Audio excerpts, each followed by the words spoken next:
Hello, Internet, and welcome to the stream. It's First Friday.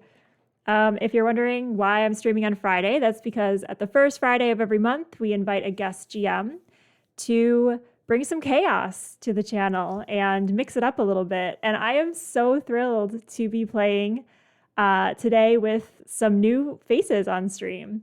So for those of you who follow our RPG stuff, we usually play games on Sundays and video games on Thursdays. Well, First Fridays brings a dollop of a new system, new players, and a new GM. So I'm very excited to introduce Erin, who will be our GM for the evening. And she will be leading us through Quest RPG. So take it away, Erin, and welcome. And thank you for being here. Thank you so much for the lovely introduction. I am so excited to play this game with you all. I have set up a board game here that will be revealed once we get started into the game.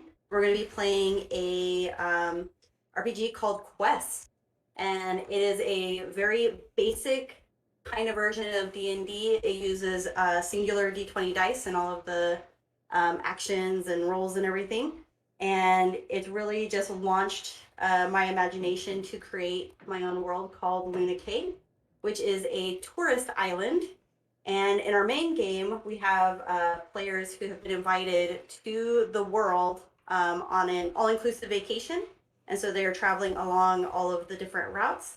But this game is going to be some new players, which I'm very excited to introduce to you today. So I'm going to start with Amber.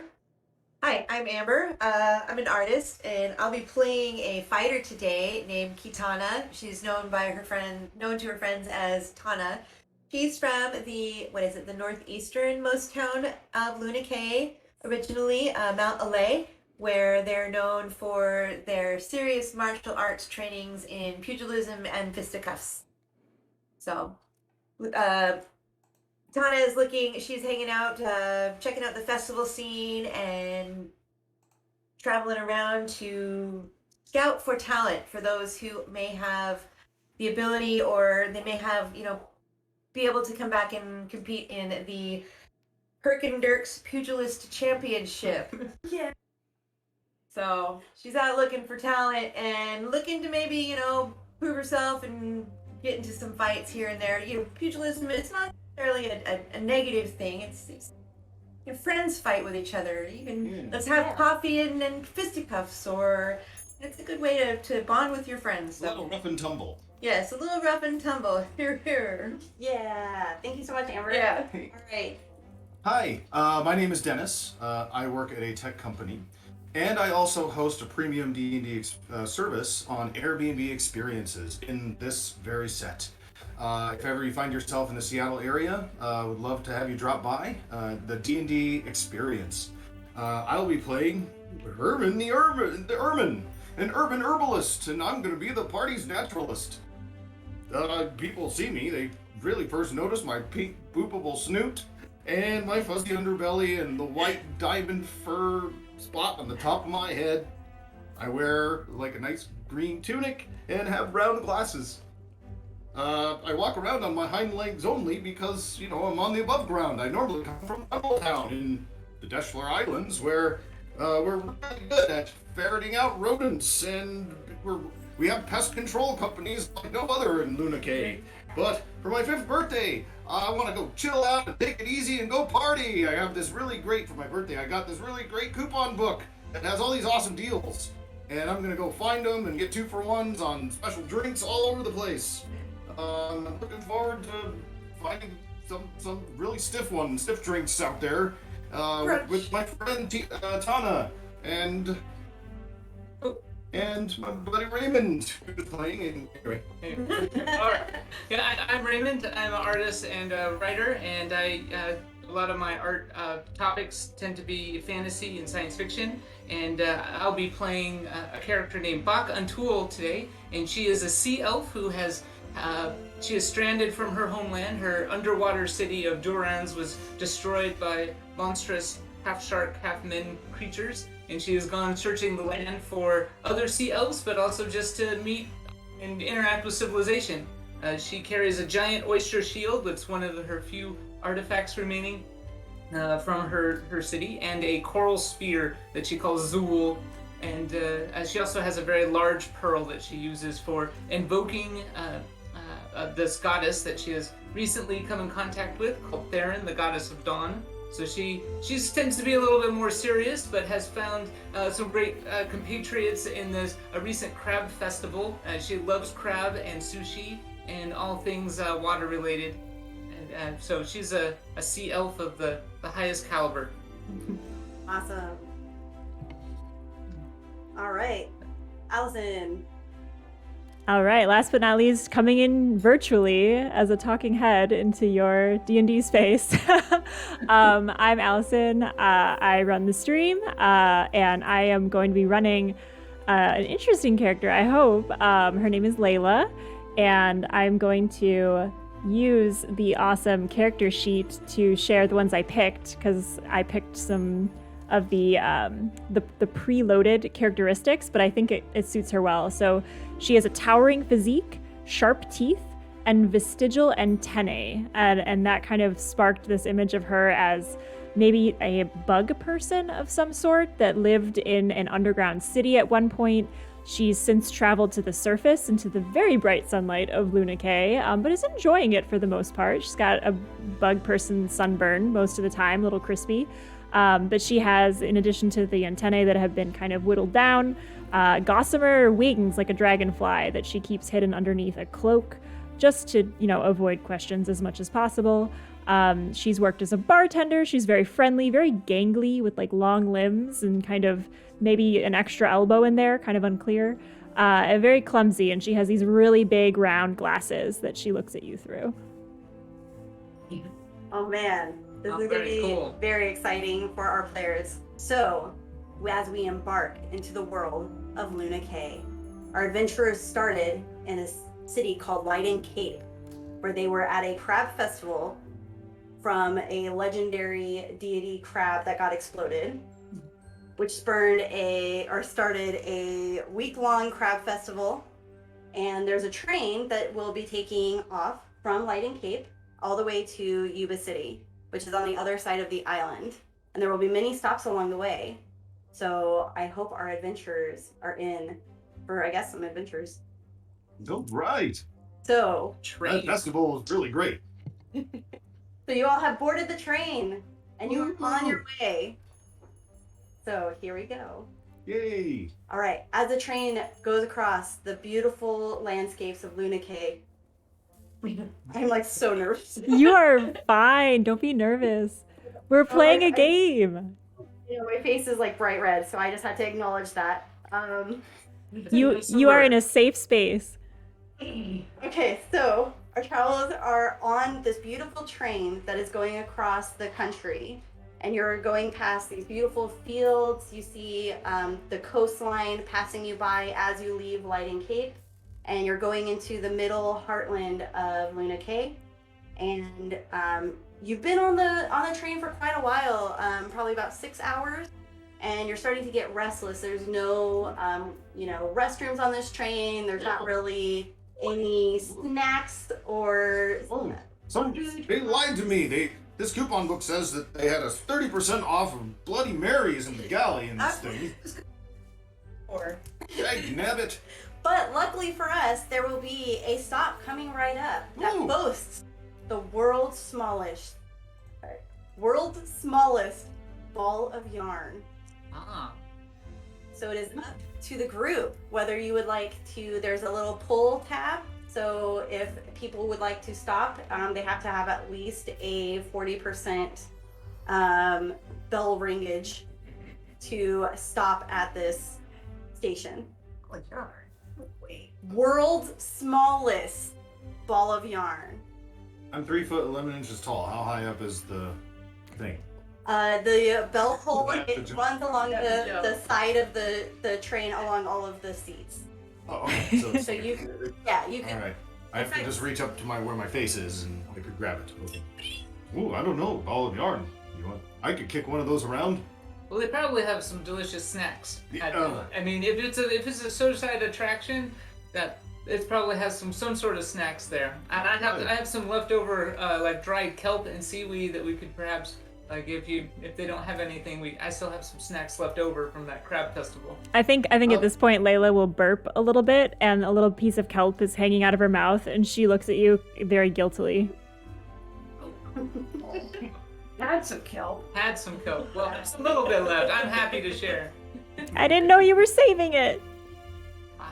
That's all right. But they probably have some delicious snacks here at the stop. So even if a small ball of yarn doesn't seem particularly spectacular, but you never know. It could be made out of metal or crystal, or maybe it glows. Like maybe there's some other property besides being small. Well, pull the dinger if you want to pull it. Ding ding ding ding. Ding, ding. Oh, all right. Yeah. We're not allowed to smoke on this train, are we? Absolutely not. Oh, because I have this nice, really fancy pipe, but maybe it's more appropriate. Yes, let's get off of this In thing. fact, your ticket. A ticket person comes by. My and ticket? it's, yes. Oh, you forgot your ticket. I I left told the you to ticket. bring the tickets. We left them in our compartments.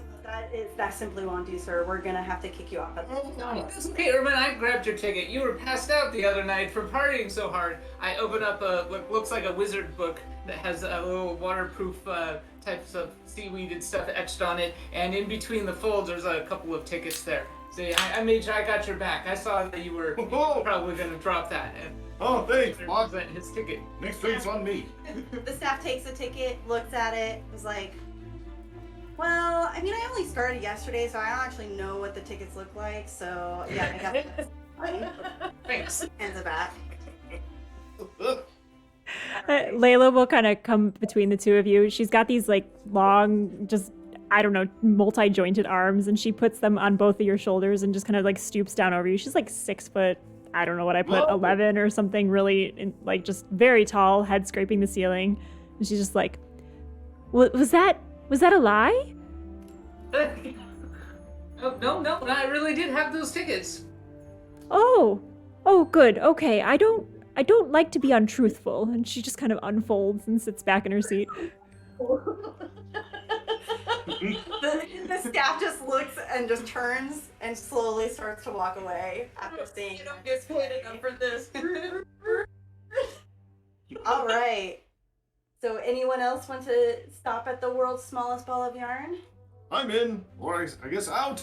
You want to ring that Sure. bell? I'll come. Ding, ding, ding. All right. They're gonna take a leak. It's been 6 hours. Well, luckily you just rang the bell just in time because the train has suddenly come to a halt with kind of a screech. It's not the best train that you've ever been on. It's pretty rusty and out of date. Obviously, there's no modern conveniences on it. But the train pulls into a station and you all get off of the train. Can I ask the ticket taker how long before they leave? Oh, yes. So the train will be stopped for 24 hours. And you can find lodging in the hotel that is attached to the train station. Oh, that's Okay. nice. Oh, all right. What's the name of the hotel? The hotel, Samantha. I'm curiously searching through my coupon book. See if that's like One brunch. or yeah, or like does it have a room upgrade? Like, can I get Oh. like instead of a queen bed, get a king size bed for 30% off? And No! No! Win on the die. One! so you actually now A the bunch of my coupons fall out. yeah. One of them slips underneath the train and gets stuck underneath the wheel. You can maybe try and pull it, but I think it's gonna rip if you. No! No. That was the one for the candy nut shop too. I think Layla, seeing his distress, would try to lift the wheel of the train. I don't know if she's able to do that, but she would at least give it a try, like throw her back into it and just kind of like put her feet up against the wheel and just start like straining to get this little scrap of paper out. Go ahead and roll a 20, and we'll see if you can get anything. All right. She's just gotta try. She hates to see him in distress. Oh man, where's my dice? I haven't rolled physical dice in so long. That's a 6. A 6. So you can get the. So this is one of the interesting things about Quest is that your rolling of your dice. If you get between a certain range, you get to do what's called a tough choice. So in this case, if it's a 6 to a 10, then you get a tough choice of 2 options that you get to pick between. That the player gets to pick. So I provide the choices. Player gets to pick between the 2 choices. So in this case, I would say that you succeed in shifting the wheel slightly, but you end up hurting your hand slightly and taking 1 point of damage, or you can't get it undone and you just slip and fall and embarrass yourself. Ooh. Probably for Layla, she would slip and fall and embarrass herself. She's really bad at bodily stuff. She's just very awkward and gangly. Yeah. So a couple of passengers kind of saw that happen, and they're just like kind of chittering to themselves and kind of like pointing and like, oh, did you see that? And they're just like kind of walking away. Oh, I'll go help Layla up. All right, so Bach comes and helps Layla up. Yeah. I'll like offer. I have a coral spear. It's a spear all made out of coral, but I'll like provide it so she can just to help her up. Sure. Yeah, that Awesome. sounds good. She'll take All right. she'll take the help. She's just kind of unfolding herself off the ground in this tangle of limbs, and like you're not even sure where some of the limbs are coming from. Like there's just a lot of bug-like qualities to her. That's amazing. All right, so you guys are now off the train, and you take a look around. There is a bathroom. So what you see is a kind of old and haggard gift shop hotel combined pit stop area. Called Stephanie's. So you have Stephanie's gift shop, you have Stephanie's hotel, you have Stephanie's restroom pit stop. That's what it's called. Restroom pit stop. Pit stop. And then you also see some signage that references this world's smallest ball of yarn. You have to go around the back to go check it out, and the signage is pretty rusted, and you have to pay in the gift shop. Okay. Well, I mean, we came here to see this ball of yarn. I wonder what kind of legal tender they have. I only think we use the bathroom. Well, Layla, what do you think about seeing this ball of yarn? Do you think it's worth this small agate? Bach takes out a bag of little shiny agates that she got from the beach. Do you think it's worth one of these to go see a ball of yarn? Oh, it's very shiny. I think the shiniest I've seen. I think it's worth that, yes. All right. I also have a couple of Luna bucks and K-cents. All right. Yeah, let's go see how much this ball of yarn costs to see. All right. Should we take a bathroom break before you? Sure. Yeah, of course. Kitana, you can use the restroom. Oh yeah. Oh, that's character. I'm the character. I was thinking I've been on the train for 6 hours. Yeah, the first thing they're gonna look for is a bathroom. Yeah. So awesome. get back. All right. So we're back. So we're going inside Stephanie's gift shop, and you come inside, and it's a pretty ramshackle kind of shop. There's items just strewn about everywhere. It's pretty. Most of the items are pretty dusty and pretty cheesy. There's some keychains with like common names of the realm in there. Plates, little license plates and things. Yeah, but these are like a little tokens that kind of go on the back of carriages. How about one of those bins of shiny rocks that you can fill in a little velvet bag? Yeah, and they're imported specifically from the hills of Mount Ale. But as you look at them, I'm not sure if you recognize any of the rocks that are there. I don't think these are actually from Mount Ale. Wait. Mystery rock. I don't think these are from Mount Ale. I think that they're mislabeled. Does that mean they're lying? I don't think lying is very good. I don't know. But these are, I don't recognize any of these from my homeland. We must tell them.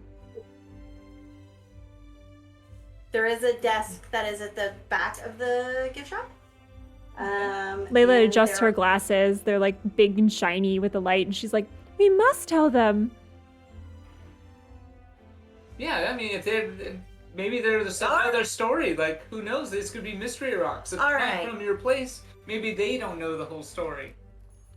Very well. Well, Kitana's gonna grab a handful of rocks and go up to the counter and put them down, not super violently, but definitely with intent. Saying, I am from Mount LA, and these are not from Mount LA. Maybe you got them from somebody who was taking you or fleecing you or something, but I've never seen anything like this. The swindler. You guys maybe change your signage or something. So from behind the counter, up pops a woman, and she's wearing a magnificent robe, and she just comes up at the sound of these rocks hitting her counter. Hey, what did you just say to me? I said that your rocks are mislabeled. No, they are from Mount Ale. I went there myself, and I picked them up from the ground. Oh boy. So if you want them, you can buy them, or you can put them back. I don't want them.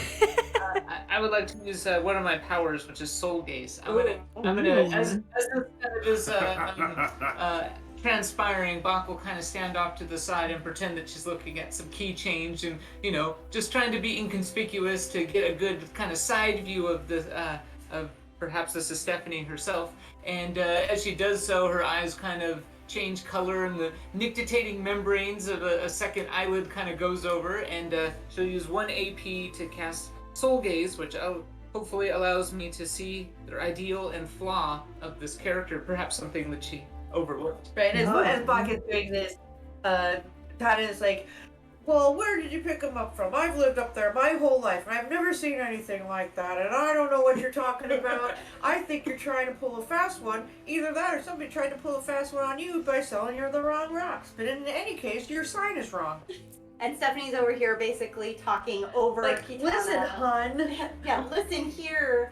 I know what I'm doing. I've been the purveyor of this store for 70 years. And as and you are correct that this is Stephanie. You see her face plastered on all of the literature that's sprinkled around all of the things. Stephanie's Grand Hotel, Stephanie's Grand, Grand Restroom Pit Stop. And you glean from your Soul Gaze that her, what was it? You get her ideal. It's a roll a d20, and Yes. it could be, I could get a headache, and then she could see my thoughts instead. Yes. All right, so I'll roll this d20 and see what I see. Yeah. 15, which is Nice. One. right in the middle. 11 to 19 says learn ideal and flaw. Okay, so as you're gazing into Stephanie's, into her soul, you see that her ideal is to become the greatest prankster that Luna K has ever seen. Yes. And her greatest flaw is that she doesn't know when to quit. Ah, okay. So she is still just arguing over Kitana here. As like, oh, you want to see some real rocks? I got some real rocks in the back. Telling me a lie over and over again isn't going to make it any more true. I feel like Layla's head is like bobbing and weaving like a fighter, but instead of fighting, she's like trying to detect a lie. She's like, was that? No. Is that? And she's just trying to suss out if this is the truth or not. Right behind Kitana, just kind of like her shadow. Yes. Oh, that's perfect. Kitana's like 6'2", so you're just like a head over. That's pretty great. As Stephanie is arguing with Kitana, you see her start reaching over the stealthily, taking the rocks off of the counter and sweeping them behind the counter. I'm gonna push the emergency button. Bach's gonna kind of whisper to Layla, I think that she's embarrassed that she got caught with rocks that aren't from Mount Ira, or what is it? Ale. So perhaps we can provide her an out, or Kitana's gonna get physical. Oh, Yeah. that never ends well. I mean, it does for Kitana, but not for anyone else.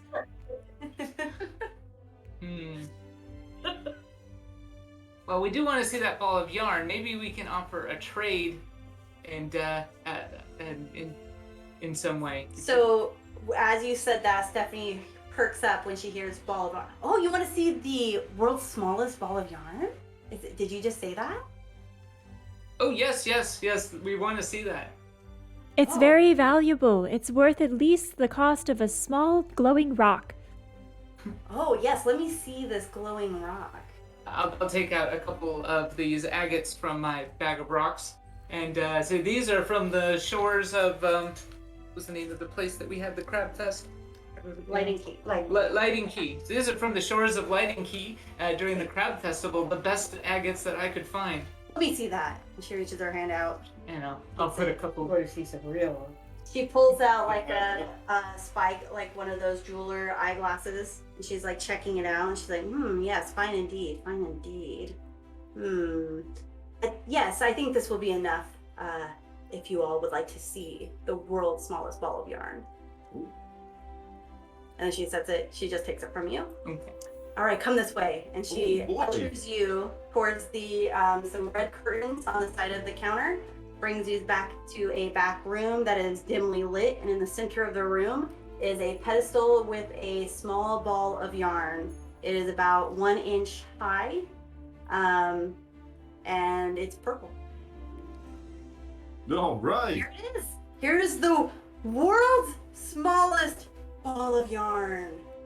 Gaze at its glory. Where did you get it? It has always been. Whoa, whoa. I built my store around the ball of yarn. Was the pedestal here? Oh, that's pretty messed up. Yes. And as you look closer, there is a plaque on the pedestal. What does it say, Bach?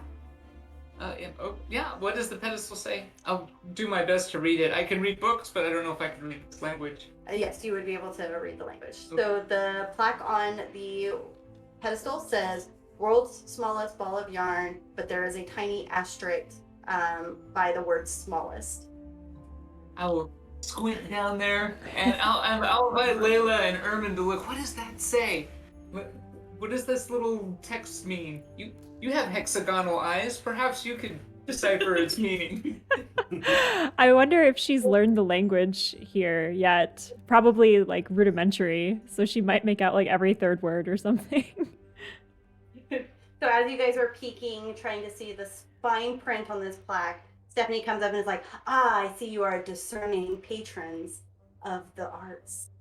So you want to see the real smallest ball of yarn? You are lying again? Can you detect whether someone's lying? I don't think so. I think it's just a preoccupation of hers. And she's just like, no, I don't lie. But I only show the bravest and the most adventurous folk. Well, you won't Yeah. find more adventurous and brave folk than these. And she's gonna do like one of those wrestling, is it wrestling, boxing coach like massages, you know, the little shoulder massage for Kitana. Like, I'm sorry you didn't get to fight earlier, but I'm amping you up now. Well, if this is a trick, I would like one of those keychains with my name on it. I can make that fair bet. Yeah, Adventurers who save the day always get a party thrown after them when they're done, and so I'm in. this is true. We will do a pizza party. Ah ha ha! All right, pizza, fine, I'm in. But here, Okay. you have to come back at midnight, and I will show you. Right. And I'm keeping this agate. I don't care if you want change. Oh, yeah, you can keep that. What time is it right now? It is, it's like 9 p.m. Okay. It's pretty Okay. late. Oh, we have to stay the night anyway. Do you have any like rooms available in Stephanie's great hotel? Yes, we have 2 rooms available. Oh, all right. Well, it says which is one a queen and one a king size? They're both Bed. double beds, and one's a bunk bed. Oh, then what the hell's up with this coupon? It says upgrade from queen to king. I have never seen that coupon in my life. No. Whoa. But I will upgrade you with a token at our vending machine. Oh, deal. And then Stephanie hands out a token. How many Luna bucks? Are the tokens? Oh no, for the room. Oh, for the room. Oh, she kind of seems befuddled that somebody's actually asking her to actually stay in one of these rooms. Like, this has never happened before. So she's like, is 3 a lot? That is a little steep, but it'll be worth it for a fine quality establishment such as this. 3 it is. And With takes that the three $3 She looks at it like she's never really seen it before. She's like, oh, all right. Shoves it in her little drawer and hands over 2 keys to the rooms and provides you directions on how to get to the rooms and the location of the vending machines, and gives you each 2 tokens for the vending machine. And when you look at the tokens, they say it's like a token, but it has Stephanie's face on it, and they're gold. Oh, nice. The whole token is Stephanie's face? Like it's just one big giant thing of her face? Yeah. Nice. Yep. Very regal looking. She's very like pompous. Well, my insight tells me that she is a prankster and a trickster, and I think that if we play along, she'll be most generous. I don't like tricksters because I'm still learning the ways of this place and they make it very hard.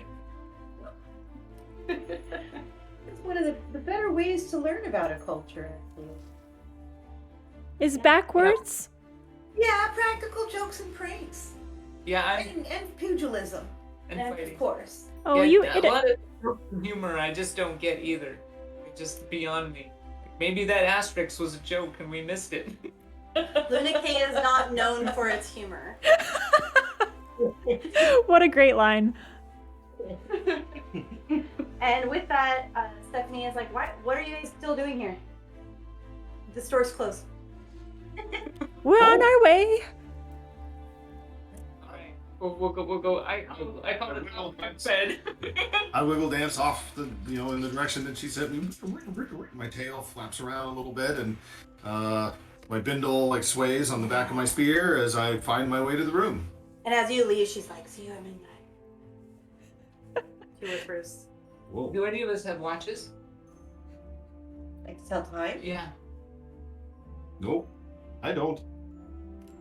Don't we have our phones?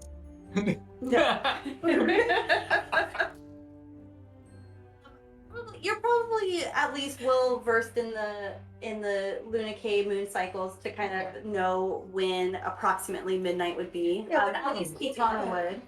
Clock in our room or something. Maybe there's a clock in the pub or at the hotel or something. Okay. So, Sometimes yeah. when the moonlight hits a certain point on the floor, then I know it's time to go to bed. Right. Yeah, All right. perfect. By the way, I don't need a bed. I'll just sleep up in the corner of the Yeah, that's ceiling. You take a bed? Do you sleep in the bed? What do you do? Do you No, I just, grab the ceiling and just kind of, huddle up in the corner. Okay. Yeah, I don't need a bed either. I just wanted a room to party in. Yeah. I got this. I have this tent in a tin. I usually sleep in this thing. Oh, the Brell's 10 to 10. Yes. Well, I'm gonna take the top bunk.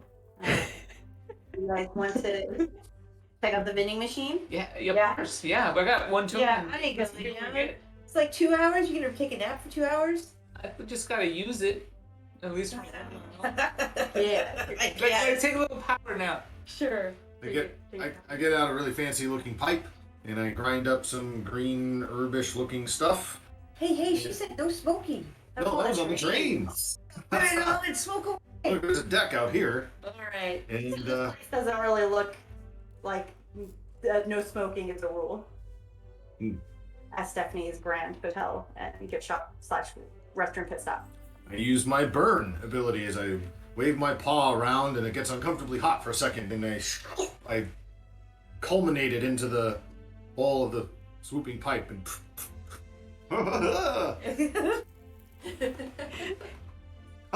all right, time for the vending machine. I think Layla's one of Layla's creepy insect-like hands comes through the smoke ring that you blew with 2 of her tokens, and she's going to hand them to you awkwardly, right in your face, and say, "You can have these, Herman. I think you'll like it more than me." All right, hey, thank you. All right, as you guys amble off to the direction of the hotel room, you see signs pointing to the vending machine. You come to the vending machine and it's brightly lit up, very ornate with a lot of bright flashing lights. There's a little bit of music playing, and the sign on the vending machine says Brell's Magic Vending Machine. Ooh. and you It's a have magic Alright. vending machine. so you have some selections. Like a standard vending machine. It has letters and numbers, and the items on the top take 1 coin, and the items on the bottom takes 2 tokens. So, Kitana, would you like to? You have 2 tokens. I'm gonna use them both and get something from the bottom. The two token item. All Two right. token joking. You're getting two tokens. Yep. All right. Pick. Come on, two little Debbie items. snack cake. Cosmic brownies. Right, thanks. All right. I got a tiny hammer. Herman the Ermin. You got a tiny hammer. How So you small have- is your hammer? You have 4 tokens because Layla gave you her 2 tokens. Wow. Well, I hope that something pops out that she might like. She was so thoughtful to give me those. I'd like to get her a present. Would you like to Or get select? a present? I'm not really quite sure. I've never met someone with so many appendages. I don't know if there's. So I reach up as far as I can. Can I reach the actual where the tokens go? Okay. It's like mid-height, but you can barely reach it. I will get 2 1-token things and a 2-token thing with my full Thank you. tokens. 2 from here 2. Whoop. Whoop.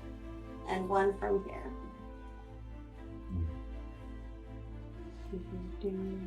It's magical. All right. All right. Bach. Bach will. Let's see. Yeah, I'll take 2 of the 1 tokens. I want to see. I see. And then if you want to, obviously you can trade with others or you can give them to whoever. And I can pass along whichever, if you want to give Layla any of the. Oh yes, this one looks like it was made for Layla. Layla, I saw that Yes? you were trying to lift that train cart earlier. Oh, did this you is see me fall backwards? I did, and I think that this would help you. This is a big belt of strong strength. It is Ooh. Usually large belt, which you could probably use like a harness or a backpack around your waist or whatnot. But you have the ability to lift things as heavy as elephants for the next 10 seconds by using 1 action point or 1 AP. Oh, that sounds wonderful. Thank you. Very awesome item. Yeah. So I don't know how to get that to you if you just want to write that down. Sure. Yeah, it costs 1 AP. 1 AP, yeah. You channel the belt's magic power, granting you the ability to lift things as heavy as elephants for the next 10 seconds. Awesome. Very cool. And the other thing I got was some air jelly. Projectiles like arrows and bolts get stuck in the air around you, and they get stuck in a cube of jelly, Oh. which may be as delicious on toast, but it looks like it's used for it reminds me of a sea urchin friend that I once knew. Yeah, I got some air jelly as well. And you are welcome to share your items or keep them secrets. Oh, no. I got this amazing teapot.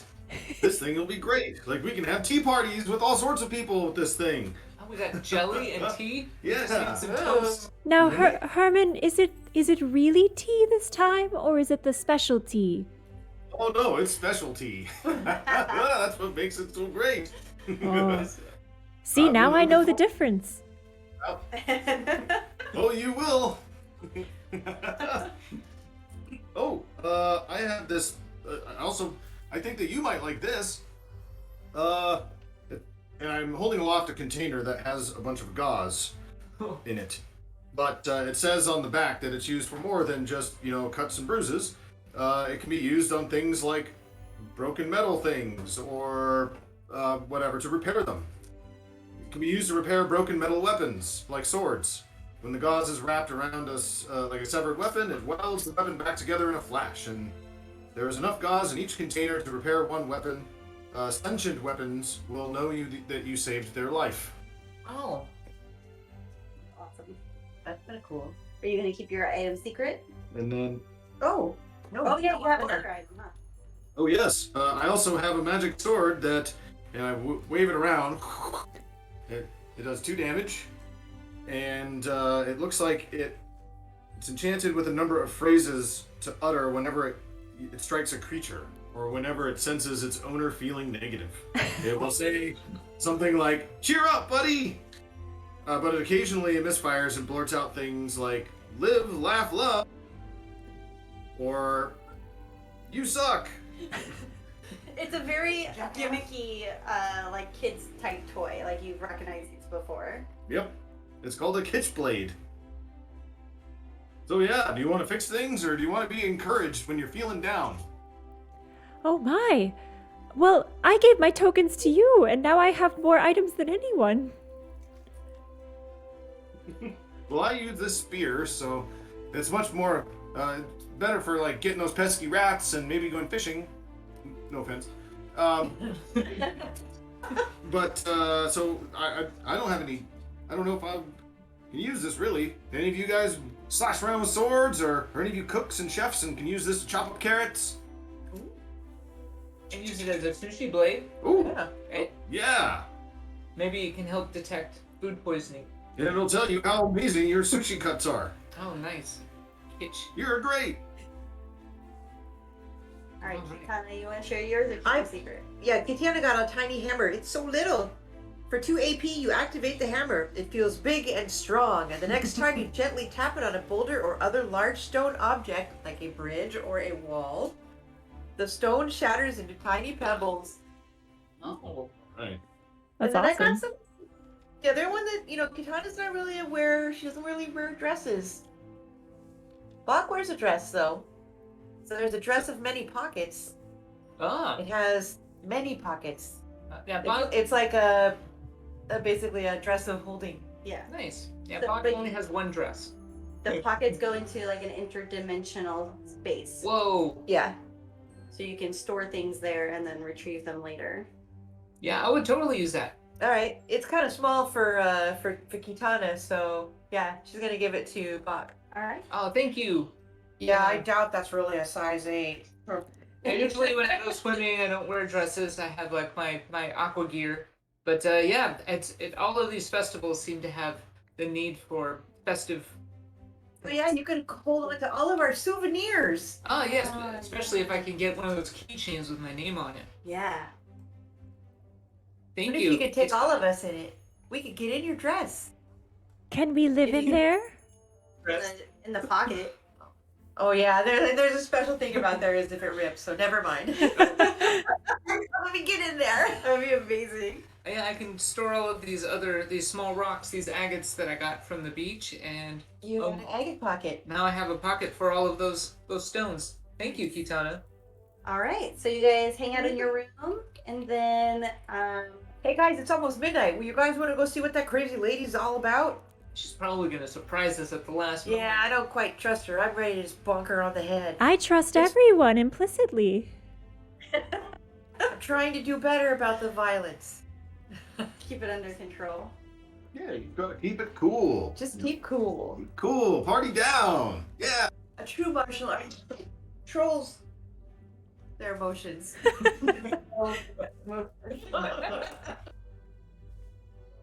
All right. Trusting people is a good default, that's for sure. Yes. It's only gotten me into trouble half the time. That's pretty good. That's pretty good odds. Yeah. In Luna K. So, do you guys head back to the gift shop? Yes. Yeah, we want to see the real. Lady has for us. Right, so you guys come into the gift shop and the door is unlocked, but the store is completely dark and you see a glowing light in the back room emanating from where the world's smallest bottle of yarn was. Ooh. As a preemptive, I'll take out my oyster shield and cast the shield spell as I invoke Ux Anor, and I raise up and say the word of power to guard myself against any types of tricks that this midnight lady would have. Yeah, the midnight trigger. Ooh. Kitana's gonna put on her brass knuckles. Just in Oh. case. Ooh. Put her hand in her pocket, put her brass knuckles on. All right, so you guys go into the back room. Herman, the Ermin. Yes. I think. Let's see. I get out my juice harp and I play a little bong bong bong bong bong bong bong bong bong bong bong bong bong bong bong, and it's like with each note, this magic thing seems to be like kind of like glistening and shining and refracting the lights that are around me into my eyes, giving me a little bit of Nature's Watch. I'm gonna use 3 AP in order to activate Nature's Watch, which for the next hour, I choose 2 of a bunch of these abilities. One of them is going to be Real Sight, which so that any illusions, I can see them, that they will flicker to me. And let's do Aura Sight. I will be able to detect the outline of anything affected by a spell. Okay. Oh, nice. So you see me. Yes, I see that. Oh, too bright. I need my transition lenses to catch up. What was the first ability? Real Sight. Any illusions you can see appear to flicker. I love the idea of real sight transition lenses. And just like with real transition lenses, you're like, you come in from outside and they haven't quite transitioned yet. And you're like, snap in. Just give me a second. Hold on a second. All right, Layla, are you gonna do anything before you go into the back room? Man, everyone's prepping. I feel like Layla would take a cue from them, and she has, as part of her body, like these 2 blades that come out of part of her arm. She's, again, very bug-like, part exoskeleton, part person, and just 2 long, sharp blades kind of come down Wolverine style over the tops of her hands, and she's just ready, like prepared, but not sure what's gonna happen. Oh my gosh. All right. Oh, watch it there, Cuisinart. Just don't walk too close. I'm very clumsy. All right, do you guys go into the room? Yes. Yeah. All right, you go into the room and there's like a dim light casting shadow over the world's smallest ball of yarn, and there's not much else in the room. Along the right side of the room, in the bottom corner, you, with your newly invoked ability, see a flickering item on the ground in the corner, and there's a window to the right that's open. Okay, is the flickering thing an illusion or is it like magical? It is an illusion of some sort, Oh. but it's small, so you can't really make out. You can just see that it's flickering in the corner. Is the smallest ball of yarn real? So Or is it a trick? that is a trick. Yeah, so you can see that the ball of yarn that's on the pedestal is not real. It's very factual in that it has the asterisk and that it is not actually the world's smallest ball of yarn. Yeah, Stephanie's a straight up lady. She put the thing on the plaque and everything to let everybody know. Maybe she's been sued before. So there's an illusion of some sort, and then what was the second thing? And there's a window that's open. Oh, okay. Soft glow light, there's nobody in the room. Okay. I go wiggle my way over towards the illusory thing to investigate and see what it is. All right. And you get closer, and it's very small, and it's like a tiny key. Oh! Oh! Hey, I found a key! What? You picked it up? Yes. Never a good question. And you guys are being mesmerized by him just almost essentially disappearing. Stephanie comes into the room and she just automatically sends a spell towards Bach and hits your shield and knocks it to the ground. No. And she's like, "What? Touching my stuff!" And she starts casting a spell, and the whole room starts filling with smoke. And it's like a purple, glittery smoke, and you guys are all being shrunk down into tiny little creatures. You're very small. Oh no! Now you can finally wield that hammer. That tiny hammer is now tall as me. Well, if you're holding any item you're holding is They also should be- small. okay. Okay. So your tiny hammer is even tinier. Minuscule, microscopic. So normally I'm 3'11", so does that mean that I'm like an actual ermine size now? Or No, am I you're much smaller than smaller. that? Oh, Like wow, yes. okay. Yes, like you. Size? Yes. Minis? Yes, Like mini, like you're actual minis. like mini size. That's so cute. What are you doing? What's happening to us? We're getting. Oh yeah, do we all have to talk like that for the rest of the game? Yeah. No. Yes. All right. As you guys are shrunk and kind of confused, Makes me really mad. Stephanie comes in and she's like, Don't step on us. "Jeez, why did you guys have to be so aggressive?" And she comes over with a little card and she just scoops you up and holds you up to her face and she's like, "I can't believe you guys fell for this. Like, why did you come back here?" You invited us. And as she is talking, she is kind of pacing around the room and she is explaining to you some grand plan that this is going to be the greatest prank she ever played on her friends that live in Belgrade City. And she's talking about her friend Greg and Marie. Ah, Greg and Marie, of course. They're Those always guys? going on about how great their pranks are. You know, they went and turned all of these bingo cards in Yuba City to the same card. Can you believe that? So they all win at the same They time? all won at the same time. I heard And about that. They just think that that's so funny, but they're gonna get a kick out of this. So my plan, unbeknownst to you guys, is that I'm gonna turn you into little minis, and I'm gonna take you to Belgrade City, and you're gonna play in the tournament D&D game. What about Yuba City? We want to go to Yuba City. I've You always see, wanted to that's travel. People, we're going to Belgrade, and I'm placing bets, and you're gonna destroy every single person on that battlefield, and I'm gonna win, and I'm gonna be the grand champion, and that's how it's gonna be. Wouldn't we be the grand champion? No, Oh. Is there a party at the end? no, There's no pizza? no. Oh. You don't make a very compelling reason for us to want to do anything for you. Well, then, Annie, what are you gonna do about it? Live a small life. Yeah, maybe I can get even better deals because I don't need as much to drink. We're gonna write bad review about your hotel if you don't Yeah. tell us to do it. Yeah. She places it over you and just shakes you slightly. Zero stone. All right. I'm gonna If you, learn how to write in your language and leave that bad review. yeah, well, if she does that, I'm gonna take my coral trident and stab her in her hand, and she's, just like, let me go. So you poke through the paper card that she has underneath you. She's like, "Oh my gosh!" And she's like, "Oh, that really hurt." And she sets you on the windowsill with the glass on top, and she goes to attend to her wounds. It appears you struck a nice blood vessel in her hand, and she is bleeding. Yeah, the window's open. Let's get out of here. Yeah, let's see. Tada's gonna try to push the glass over. Yeah, let's see. Let's get the heck out Yeah, of here. roll it. All right.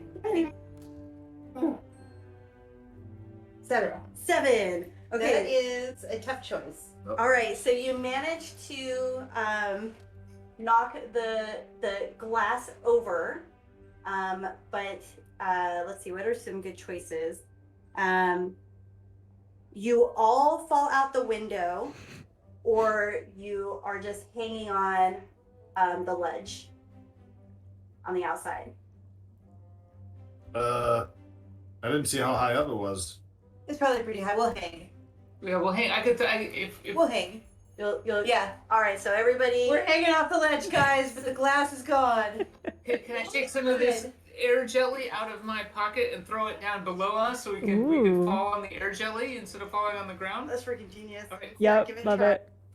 I'll throw the air jelly down so we have a little cushion to fall onto. So does that just that just takes an AP, right? It just says one-time use. one time use. Yep, I Perfect. take the canister out with one hand, kind of. It looks like I'll need help to unscrew it. I need somebody to help me unscrew the bottom because I have to Oh. hold it.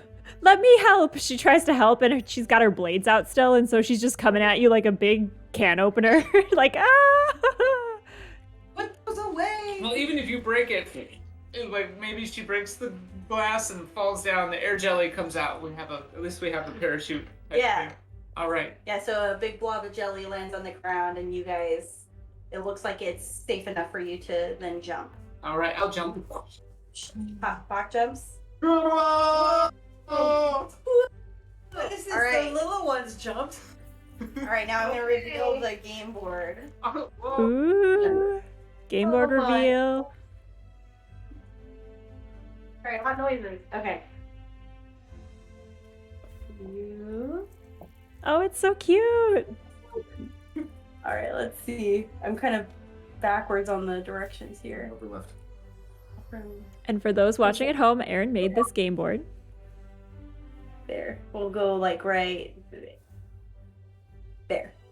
Love it. All right, so this is the outside of the window, and all of the players, the jelly is right over here. Oh, thank you. Who is this? Is that somebody? Oh, who's this? That's bar. That's That's Bob with Bob. the Oh, that's shield. Bob. Yeah. Shoot. I guess the dress is red of many pockets. Yes. All right, you guys have fallen out of the window onto the soft grass of the kind of garden that's kind of just outside the window. And you can see that there is a lot of things to kind of look at. It's pretty interesting to be so tiny and small. Especially you, Herman the Herman. Whoa. You're very, very small. Thank you. Oh, clarifying question about my belt. Does it still lift heavy as an elephant or does it lift like a tiny elephant? Still lifts as heavy as an elephant. Oh, excellent. Because Oh, the magic yeah. is tied to what it can lift, not the scale Cool. of what size. Nice. All right. Sure. This is the gardenscape. Bach will kind of brush herself off a little bit and look around at the grass and make sure her shield's out and be on guard for anything on the edge. Look All right. around, I guess. Yeah. So looking around, you see it's pretty dark, but there is some soft lighting, so you can make out the things around you. The biggest thing that catches your eye is to your left. You see this kind of twig ball, and there is a gigantic bird sitting on the top that's just trying to get into the ball. Oh, Oh yeah, thank you, Dennis. I see. A twig ball. Yeah. Well, that gigantic bird. Oh, hello, little fella. Big fella. We're the small ones now. The bird is definitely preoccupied with trying to get into this kind of stick. You don't know if they're like building it or tearing it apart, but they have not noticed you guys there.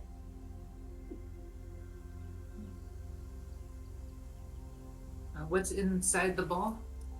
So do you want to go approach the ball and check it out? Yeah, let's go see what this bird's got going on. I'll be right behind you there, Bach. I'm gonna go use my curiosity to get the worst of myself. All right. Maybe that bird needs help. All right. As you get closer, the bird notices your presence and starts squawking. And as you're looking, you see something shiny within the center of the ball. And the bird is just I don't remember. Herman the Ermine, are you able to talk to animals? No, but not. Or there are other ermines like me. Wow. I don't think anybody else has Animal wild aspect. No, I was just looking at mine. I don't think so. So the bird is just squawking, sees you, and is just gesturing to the center of the ball. All right. Well, I'm gonna go check it out and see maybe it needs help getting in or something. Do you need help, little guy? Need a hand getting in there? Cheep, cheep, cheep, cheep, Peep, cheep. peep, peep, peep. What's up, little guy? Oh, what's going on in here? So you see in there that there is a mound of silver substance that it is quite obvious that the bird is trying to get, and is unsuccessful because it can't reach inside.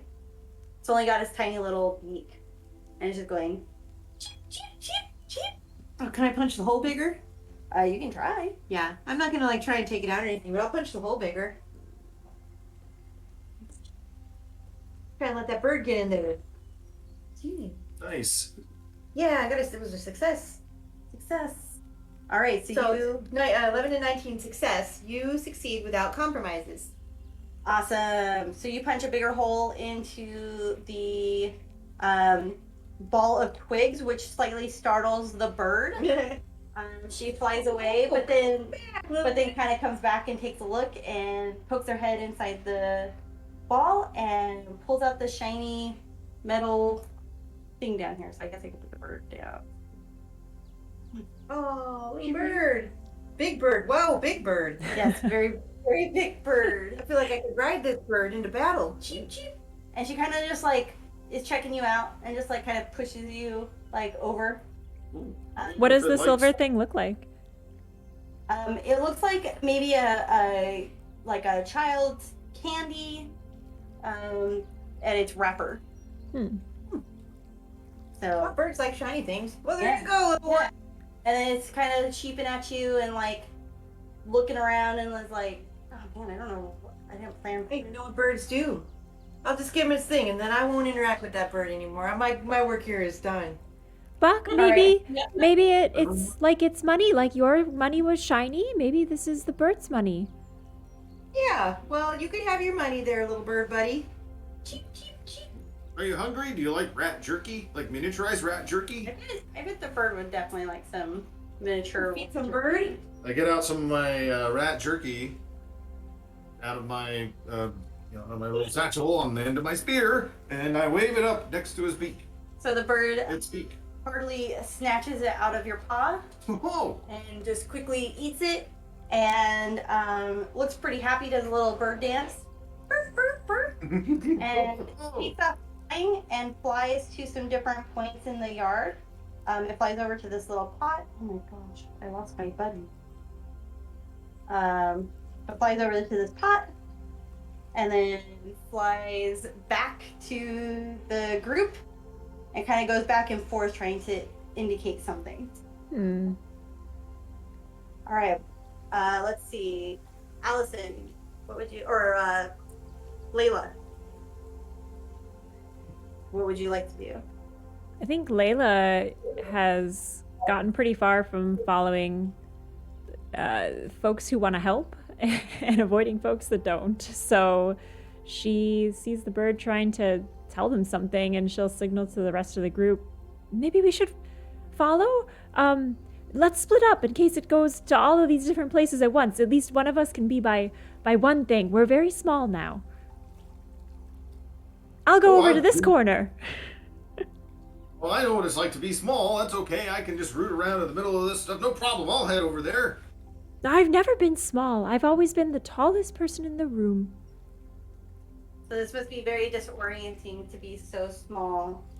And this is quite a long ways away, so if only one of you goes, then that would be a definite separation of party. So you would be, if you came over to this area and nobody else came, they wouldn't be able to rush to your aid. It would take a bit of time to get over there. Oh, Maybe we should all go together. maybe. Sometimes when you guys are bleeding, I have to be there to fix it, so I'll stay by you. I'll go. It's kind of the, if you can imagine, this is like almost the size of what you would imagine some sort of sports field Okay. would be. Oh, wow. Some sort of sports. Yeah, look at us all Like, pretend that we know what sports are. We're all just like, oh yeah, oh, sports. Yep. Yeah. They did that thing. Yeah, good game. Champion won. Yeah. Yeah. All right. Yeah. Let's all head on over there. Unless somebody wants to stay behind, we should stick together. I'll go over there. Right. So you guys trek along the very long grass that's covered in dew, and you're just pushing aside blades. It's not super treacherous to get through this kind of garden space. As you're walking by, you walk around like this tree branch that has some moss on it. Ooh, And- kind of dookie. Yeah, there's definitely like some bird poop Dear dookie. all over the place. And you come to a tumbled over flower pot that you see some moss. It's been knocked over for quite some time. You see some moss growing out of it, and you see something shiny sticking out of the moss, and the birds cheap, cheap, cheap, cheap. Is it magic? Oh yeah, your thing lasts for An hour. an hour. No, I don't think so. No, I don't think it would be considered magic. Oh, whatever that is, it's real, but it's not a magic stuff. Can I skewer it like someone skewers garbage that you pick up with those little spikes with my arm blade? What would you be skewering? The shiny thing. The shiny thing. So you'd have to get closer to attempt to skewer it, and I think it would be quite far. Like you would be definitely overextending your reach to try and skewer it, but you are more than welcome to try. Is it far in the sense that it's like inside the pot? So it's kind of like right in the middle, like right there. Gotcha. Okay. You can kind of see. Maybe you can pull the moss out of the pot. You're pretty strong with that belt. You think I should use it? Is it a one-time use belt? Nope. Oh no! It costs AP. I'm sorry. It costs Oh, 1 AP. yeah. When does AP refresh? AP refreshes at the start of the next game. Oh, So okay. you get awarded AP. So you can regenerate health points, but you can't regenerate action point or adventure points. Gotcha. I think we start with 2. Right? Yeah. Yes. Is the moss heavy? Can I try to let's give it a little tug before I use my special belt? All right. So you all want to approach the moss, or just Yeah, let's stealth. Let's stick together. all right? Yeah. Y'all kind of get up close to Maybe the you'll moss. need a hand. We can all pull it out or something. All right. So Where you at, Herman? Okay. so Lila, you're gonna touch the moss. Oh yeah, totally. All right. So she, But with my she- blade, I'm gonna like skewer it with my Kinda poke it? blade arms, yeah, and just try and drag it forward, like all right. So like I'm tossing a salad, oh, okay. Moss salad. a moss All salad. right. All right. So as you reach out to touch the moss comes alive and shrinks back into itself and rears up. And you have Apologies. obviously, just poked a sentient being, and we're gonna roll initiative. Oh, Oh! moss monster. Sentient moss. It's called a lichen, which is an animated moss. What? 6. 14 for Layla. Okay, so Layla got 14. Oh, I guess I should roll.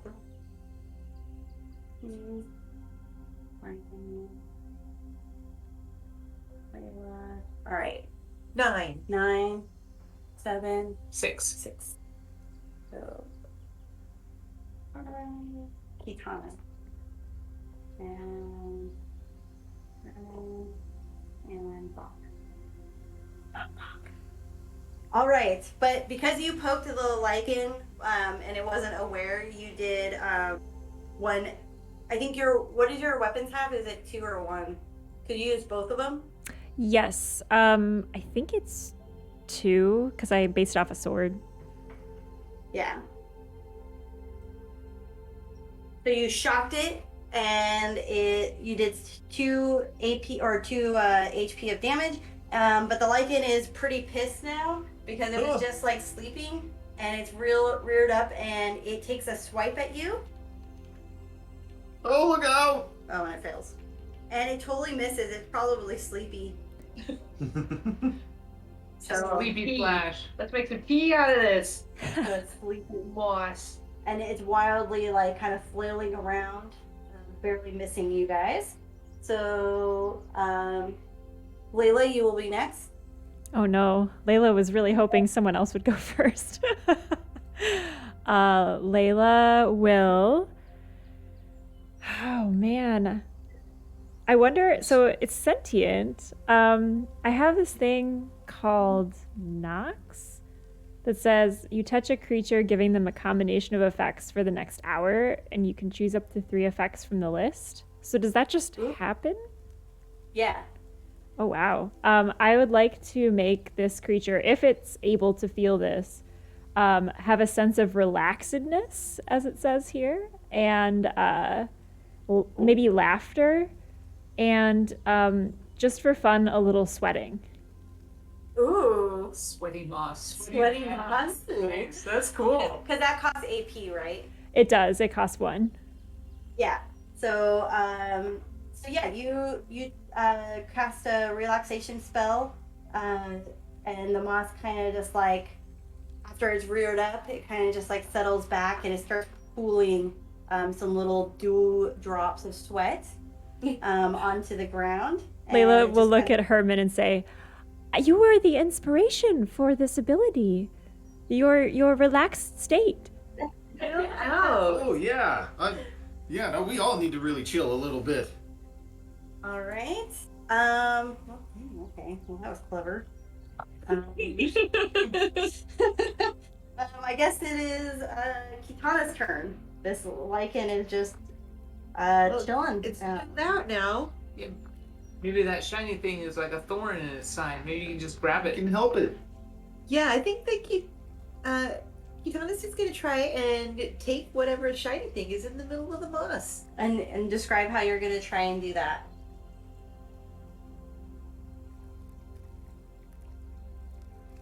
Because it's pretty far into the middle of the moss. How long does that spell affect for? For the next hour. Next Oh hour. my. Okay, well then just kind of, like gently make the way through. Gently kind of part the way.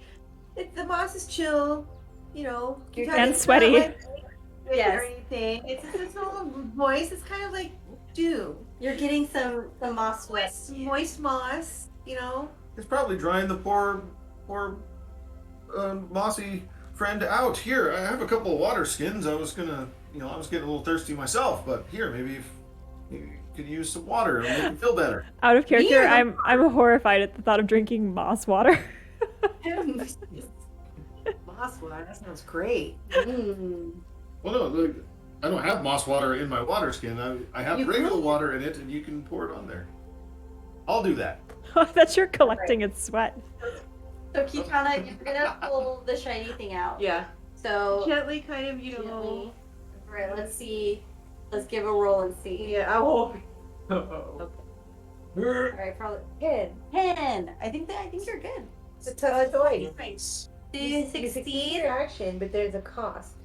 So you can either pull on it and it comes freely unexpected and goes flinging off into the distance, or you pull it out but it's I don't know. Let's see. I didn't think you would put the moth to sleep. Maybe it hurts it, wakes up some more. Yeah, maybe. Oh, when you pull it out, you intentionally do more damage to the moss in its relaxed state. Oh goodness. I'll let it fly. All Okay, right. I'll let the object fly out. All right. So you're gonna grab the object and just go. All right. Where's that bird? Bird should be Yeah. here helping us. Why didn't they just take the owls to Mordor? The eagles. Right? Just drop the ring from the eagles. There you go. All right. So it went flinging all the way past behind you, and the moss is still just chilling, not doing anything. Yeah, well, I mean, I'm not gonna attack a chillin' moss. Let chillin' moss lie. All right. So Herman. Oh, it went over that way, I think. Go get it. Can I see it? It went flying, and you can kind of see it poking out of the grass a little bit. Yeah, go get it. Go get it, little man. I go with I part the tall grass with my nose as I root on all fours, like slithering this way and that. All right. To go investigate the object. All right. As you approach this general corner, these snails are going on an adventure coming by onto these stumps. Oh, You have Snails. cute snails. and you haven't quite gotten their attention or anything, but you are aware of their existence. I didn't happen to root through any snail trail slime, did I? No, not yet. Oh, whew. Ugh. You know how hard it is to get that stuff off your nose? Oh, Ugh. And these snails are huge. They could definitely run you over, Ugh. and you probably would not survive. The racing snails. snail mounts. All right, Bach, it is your Oh, I see that Ermin is over there with some snails, and the moss is kind of chilling in its pot, doing nothing. I think that I'll join. I agree with Kitana, and I'll let sleeping moss lie, or chilling moss lie, and I'll kind of move over to where Ermin is and the shiny thing, and I'll look at these. I guess I'll give these snails a good look, as I'll see where they're heading or what they're doing, and spend some time kind of watching them if I can. All right.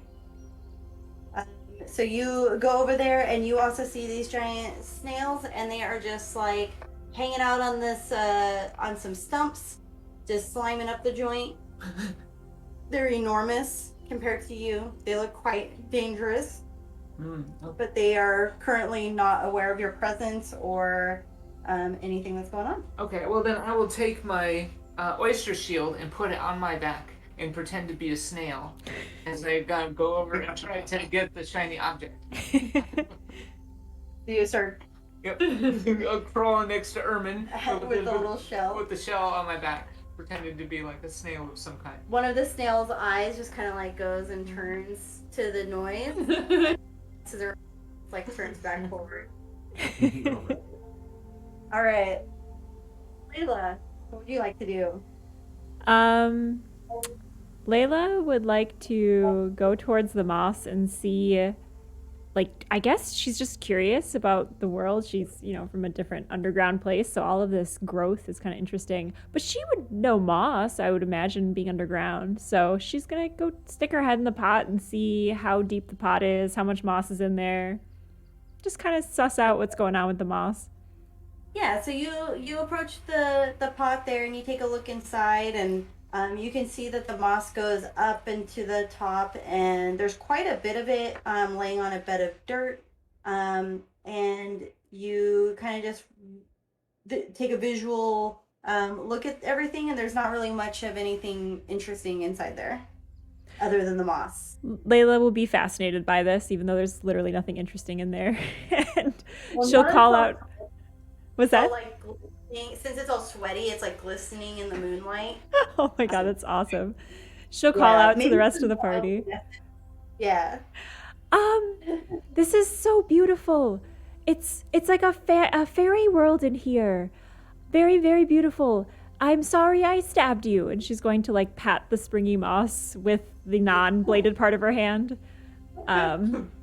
And yeah, just I guess let chillin' moss lie. I think she'll be taking out her gauzes and kits and healing accoutrement in case it's needed. Just be ready in case someone needs some healing. All right. Sounds good. Do you want to join the rest of the the split here and go see what those guys over there are doing? No, that's like too weird for her. I think she's gonna stay here for a second. There's a lot of weird snails. All right, Kitana. All right, this is a cool place. What an interesting change of perspective. Usually I'd just be stepping all over these things. Like this microcosmic world. Ugh. I look up and reactively. Yeah, look for what's her It's face? coming. Stephanie's boots. Yeah. For you. Well, what is up?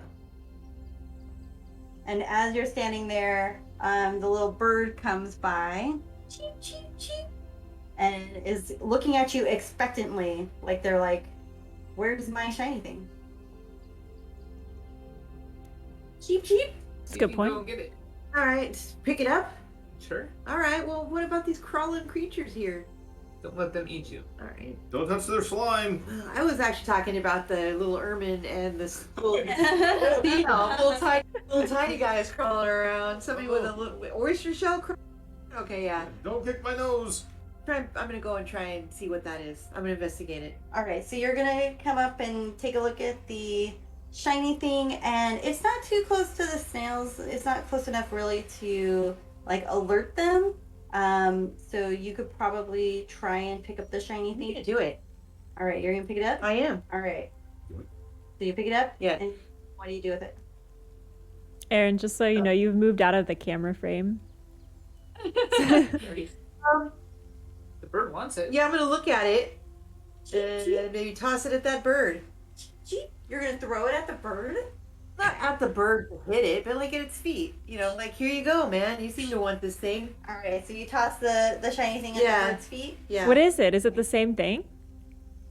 Yeah, I don't know. It's just a shiny thing. It's a little, it's like a little contraption that maybe you've seen in like a clothing shop. It's got like a little pokey end used to secure clothing. Security device. It's supposed to keep you from stabbing yourself. Oh. So it has a Oh, safety feature. is that what that is? I just Yeah. stabbed myself on accident. All right. Well, that bird seems to want it, so here you go, It man. seems very gracious. It picks the shiny thing up and it brings it back to its little hole here and tosses it in. And then it comes back and it's going cheep, cheep, cheep. And then it looks kind of like it's going oop, oop, to its left, trying to direct your attention to another area. So it flies over, flies back. Cheep, cheep, cheep. Oh, that bird is showing us something else. Go check it out. Yeah, yeah. I will on my next turn. All right, it is Herman's turn. Oh, did I see all of that with my nose all down in the grass? I think you saw some of it. You definitely saw Kitana come over and take the shiny thing and go back, and you heard the commotion of the bird taking it and flying and cheeping a bunch. And as you're standing there, you now have fully gotten kind of the attention of these snails, and they're starting to like kind of look over and slowly like start coming towards you. Yeah, let's get out of here. Let's see. Is Layla considered nearby? Layla is quite far. You probably wouldn't be able to. You might be able to make like some type of noise to get her attention, or do some sort of action if she's looking that One direction. of those weird whistles. Yeah. If I'm like next to, Kitana and Bach, and then I move away so that I'm nearby them, Mhm. but I'm far away from, because the positions are nearby, far away, and then kind of adjacent. Yes. Right? If I move near in the middle, am I nearby everyone? Yeah. Everybody would be able to hear you if you move to the middle. Okay. Oh. I think the mic cut out on that one. Oh, I howl like a wolf, and with my Jews harping my little paws, boing boing boing, oh, whoa, and all of a sudden you feel yourself. We need to move fast as we're small in this sort of place, and I invoke my wild aspect ability. With my howl, I can imbue up to 6 nearby creatures, not the bird or the snails or the moss, but just my friends. With haste, so for the next hour, they can outrun any other creatures when traveling, Nice. Well, Very. All right. and myself, of course. And then, if I'm able, because of that, it's 2 AP. I want to move, kind of like, yeah. So like a little double move action because of my cool ability. I just like how you rooting around in the grass. I You- pick up. So did you tell them that they now can go fast, or is that something that okay? They'll find that out. So you feel some sort of like energizing feeling after you hear this like a song that Herman played on his instrument. I feel And- itchy. Yeah, maybe you're a little itchy. You feel like that feeling in your legs, like you want to run, like you're getting like that restless leg situation, and you're just like, oh man, I feel kind of like a bit antsy here. All right, Bach. Now, Bach will notice what's going on and sees Kitana, and she'll be like, well, it looks like they got the shiny thing, so I'll stand up and try to run over as far as I can to this direction to kind of check out what's going on, where that bird What was. that bird was directing. Yep. And as I kind of get up, I feel some spring in my step, and I start bouncing off of the blades of grass a little bit. Boing, boing, boing, boing. You feel quite energized by how quickly you're moving. Yep. So you come up to a scene with a bunch of mushrooms, and there is a caterpillar with some sort of collar around his neck, and he looks very sad. Oh. Look at that caterpillar. I don't know if you can see his freaking face. He's like the saddest little face painted on him. Oh. I don't. Oh yeah, yeah. Yep, there he is. Sad boy. And he's like kind of crying a little bit. So that's what you see. Okay. And these snails are kind of coming to check out where you guys were at. So they're kind of on the move.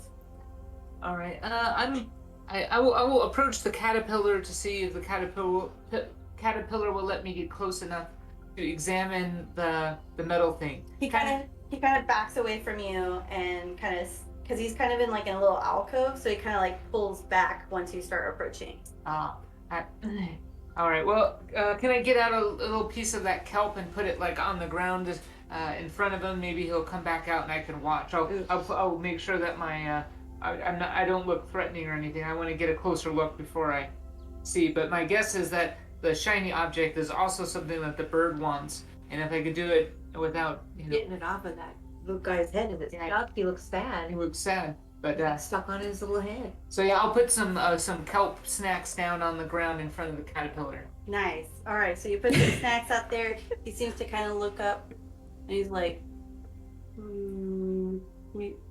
kind of inches forward a little bit and kind of smells it.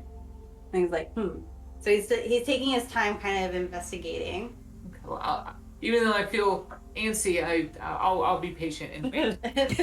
Just like in the sea cucumbers and urchins, sometimes they take a little time to come out. You gotta get to trust you, and they don't just jump out of the thing. He's kind of like poking at it with a paw, like his little leg. He's just like, I'll take some of the kelp snack out and eat some myself to show him that it's like food or that it's not poisonous. So I'll have maybe a little bit left, and he's just like watching you, like, and then poking the thing.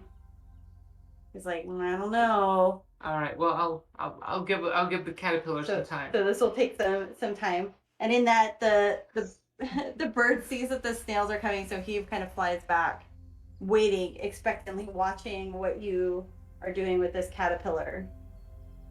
I would like to use one of these pauses. I have to use the restroom room. Well, yeah, let's take a short break. Yeah. Everybody. Yeah, we're going to go to a quick bio break, but don't go anywhere. We'll be back with more caterpillar kelp coaxing. How's that for alliteration? So yeah, we'll be right back. Thanks for hanging out, guys, and don't go anywhere.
Hello, we are back from break. We're playing Quest RPG.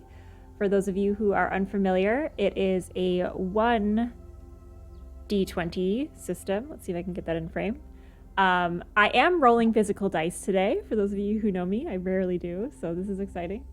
I am joined by a guest GM, Erin, for First Fridays, who is running the game for us. Can I just say this game is so wholesome and adorable? Like, I am delighted by it. I'm just having such a wonderful time, even though we're joined by a cat monster.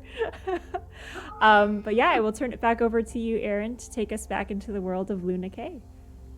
All right, our adventurers have been shrunk down by the unlikely, if evil, probably bordering on evil, Stephanie the Great, who is trying to prank their friends by turning our adventurers into miniatures, and they have escaped out the window and are now in a gardenscape, which is being overtaken by a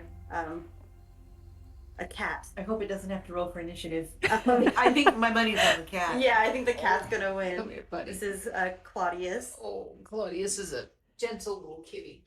That looks awesome though, because it's like to scale. Yeah, right? You can stand this. So our adventurers have just collected 2 shiny objects for our bird friend, and is in the process of potentially recovering a 3rd shiny object from a wayward caterpillar who seems to have got something stuck around its neck, or maybe it's like that all the time. Yeah, no judgment. I mean, just how can or metal fashion. Yeah, some maybe it's showing off. So I believe Bach just went. Now it's the last. Yes, so now it is Layla's turn. So you're still hanging out with Moss. Yeah, it's pretty gross.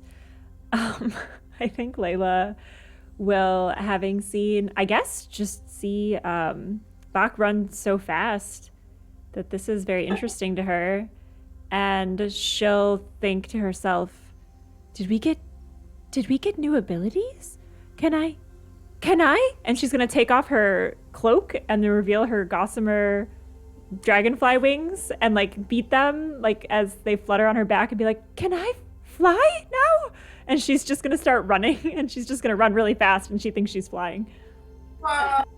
Oh. Wow, sweet wings. Well, look out! Don't trip over me. She's probably absolutely going to trip. She's very clumsy.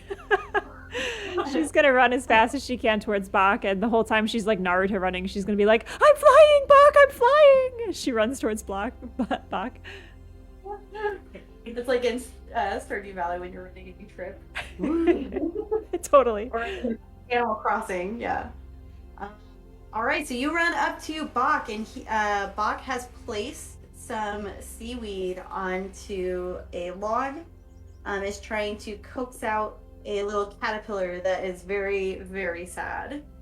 It is a sad caterpillar. A sadapillar? Yeah. Sadapillar, that's great. That's his new name. Sadapillar. Sadapillar. And you can see that that the Sadapillar has a metal ring kind of around his head. All right, how about this one? I'm going to use my ability called Relieve. I say something comforting to a nearby creature, alleviating them of anxiety, pain, and discomfort for 1 hour. In this state, the creature cannot be affected by fear or confusion. For a brief time, they feel better than they have ever felt before. I'm going to turn that Sadapillar's frown upside down. It's now a Gladipillar. Now it's a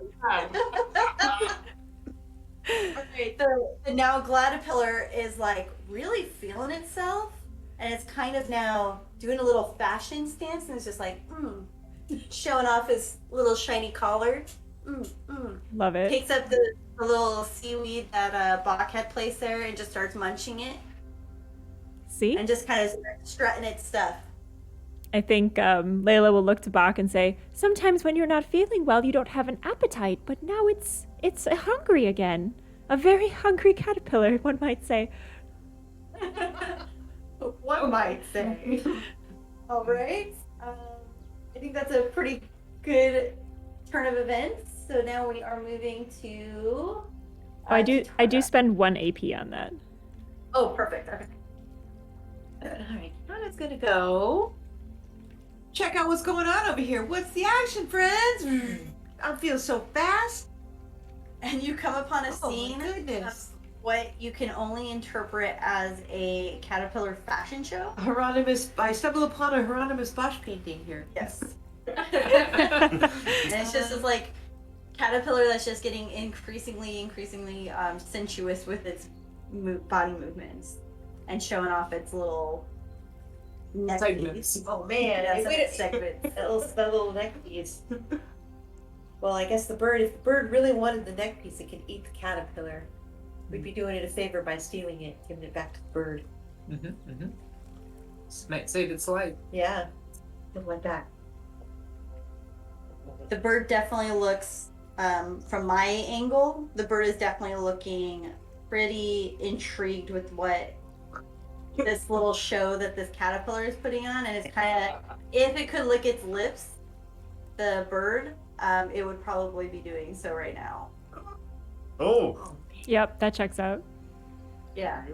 Maybe you could. Punch the caterpillar towards the bird. You could, And but then the- because I have this dress of many pockets, this red dress, I'm not wearing my yellow dress. Perhaps you could put the yellow dress on the caterpillar, but we need to take off the collar. I'm gonna convince the caterpillar to let you take the collar off, put the yellow dress on. You're gonna dress up the caterpillar? Oh, girl, you need work here. Okay, all right, fine. Pockets, I pull out the yellow dress. All right, fine. All right. So Tana's gonna try and convince the caterpillar to work it and put on the dress. So it likes the yellow fabric. It kind of uses its Silk? little arms. Sure. Oh, that might be offensive. That's kinda gross. That's kind of gross. It's not a silkworm, but maybe cousin is a silkworm. But it's feeling it. They're like, oh yeah, and they kind of wrap it around themselves like a little body scarf. Oh. And it's just kind of just like just kind of. The mic moving cut out around. again, but I assumed that was a noise of joy. Yes. Yes, it was. Ooh. So are you gonna try? And, Yeah, I'm gonna try and take the collar off. When you try and reach for the collar, the caterpillar just kind of jerks back and is like, "Whoa, man, get back off!" And it's kind of Does it say that? No, Oh, but that's okay. its like body interpretation. Well, it jerks away. it clearly like, can't understand the clashing styles of the dress and the metal thing, so I'm saying we should just feed that caterpillar right to the bird. I mean, Birds eat caterpillars, don't they? You might need to convince your Okay, fine. group of that. So we'll go to. I'll her- stand in the back and wait for some Right. brute strength needs. You're like pacing in the Yeah. back, like. oh, slipping down grubs and stuff. That's like one of the best hors d'oeuvres to have at an awesome party. I'm all for it. Herman is in agreement that the sacrifice of the caterpillar should be made. How are you going to do it? How are you going to start it? How are you going to sacrifice this sexy caterpillar working at stage magic? wait a minute. Oh, I just soothed it. Why is it a sexy caterpillar now? It's got a lot of confidence. Went from sad to sexy in like 2 seconds flat. Really good. Love Really it. good. Love I it. would do it if I didn't have anxiety. Sure. Actually, Yeah, smoke that caterpillar out. Oh yeah, Yeah, no, freak out. that was totally good. That's right. I heard about that. The caterpillars have a thing for this. For these smoking, kind for pipes. Yeah. Mm. Do it. All right, you're gonna offer this caterpillar from your pipe. Yes. All right, I think that requires you're coming at him. Let's do a roll. My turn. All right. Yeah. So okay, yeah, I root up and like, I'm just about to get there, and I get distracted for a fraction of a second off of the. Are those mushrooms? Like I can see things that are magic. Yes, Are these are magic mushrooms. magic mushrooms. All right. Okay. Well, first things first. I get out and I use my 0 AP burn ability to culminate a little bit of heat into the bowl of this thing, and I turn the pipe over, and I'm moving up here, All right.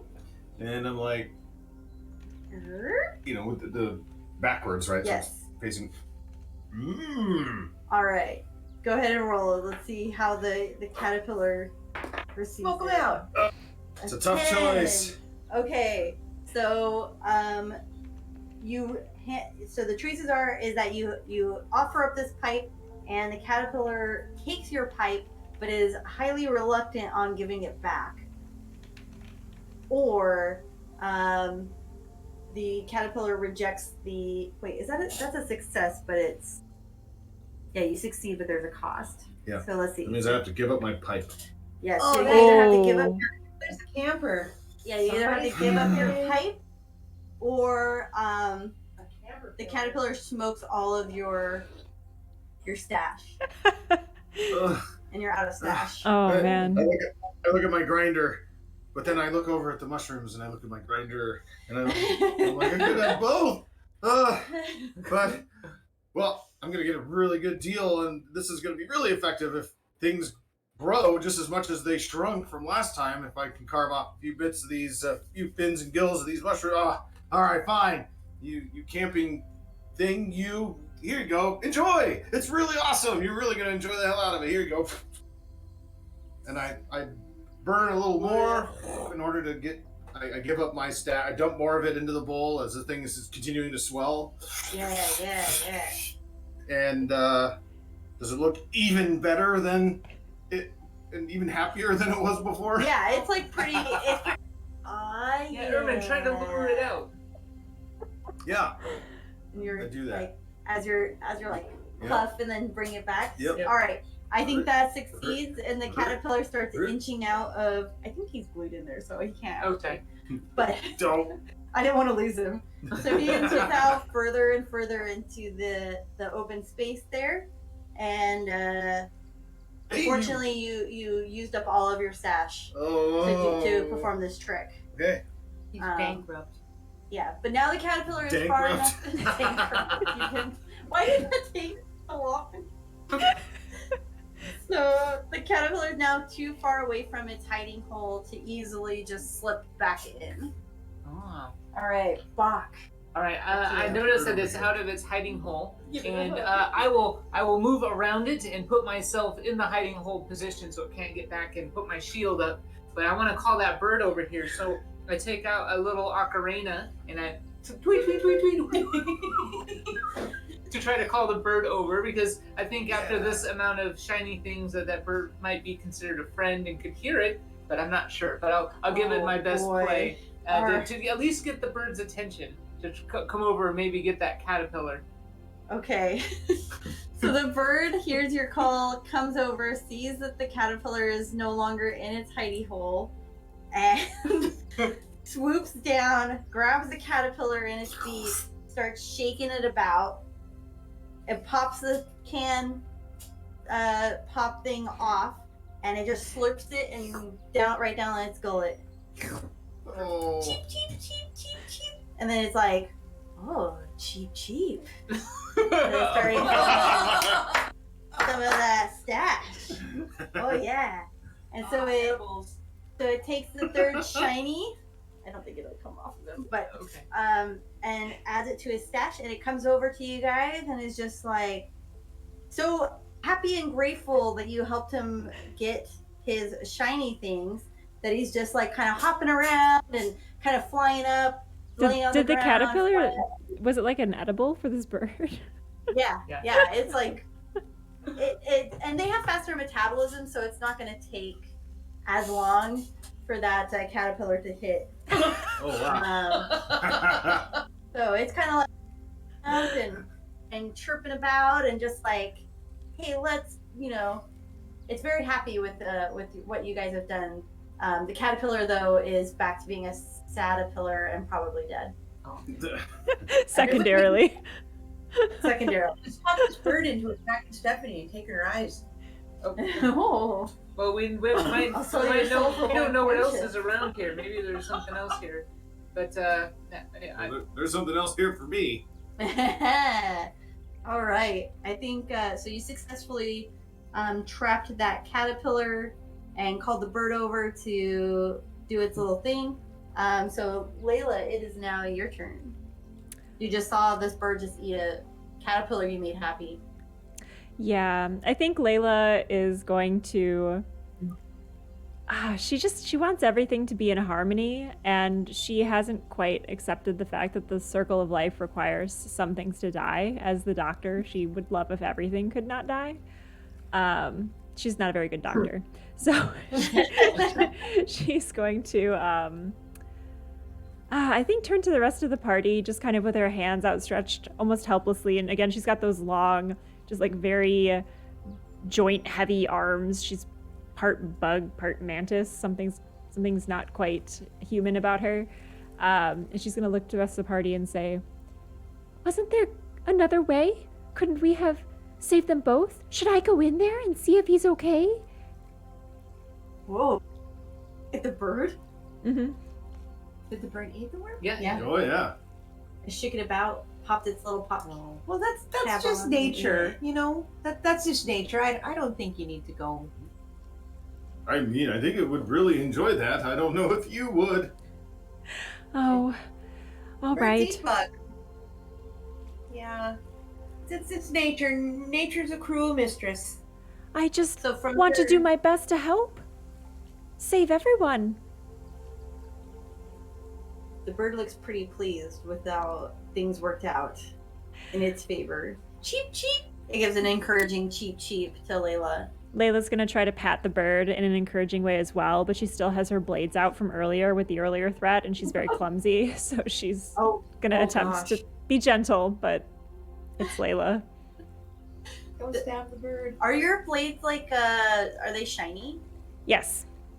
Okay, the bird sees your shiny things and is just trying to, like, kind of playfully, like, peck at it and just be like, pop, pop, pop, cheep, cheep, cheep. But they're still associating, like, they don't take your movements to be aggressive. She's gonna say, It's just the circle of life. I'm just trying to be encouraging. And she looks like she's trying to knight the bird as she's just moving the blade from side to side, trying to pat it.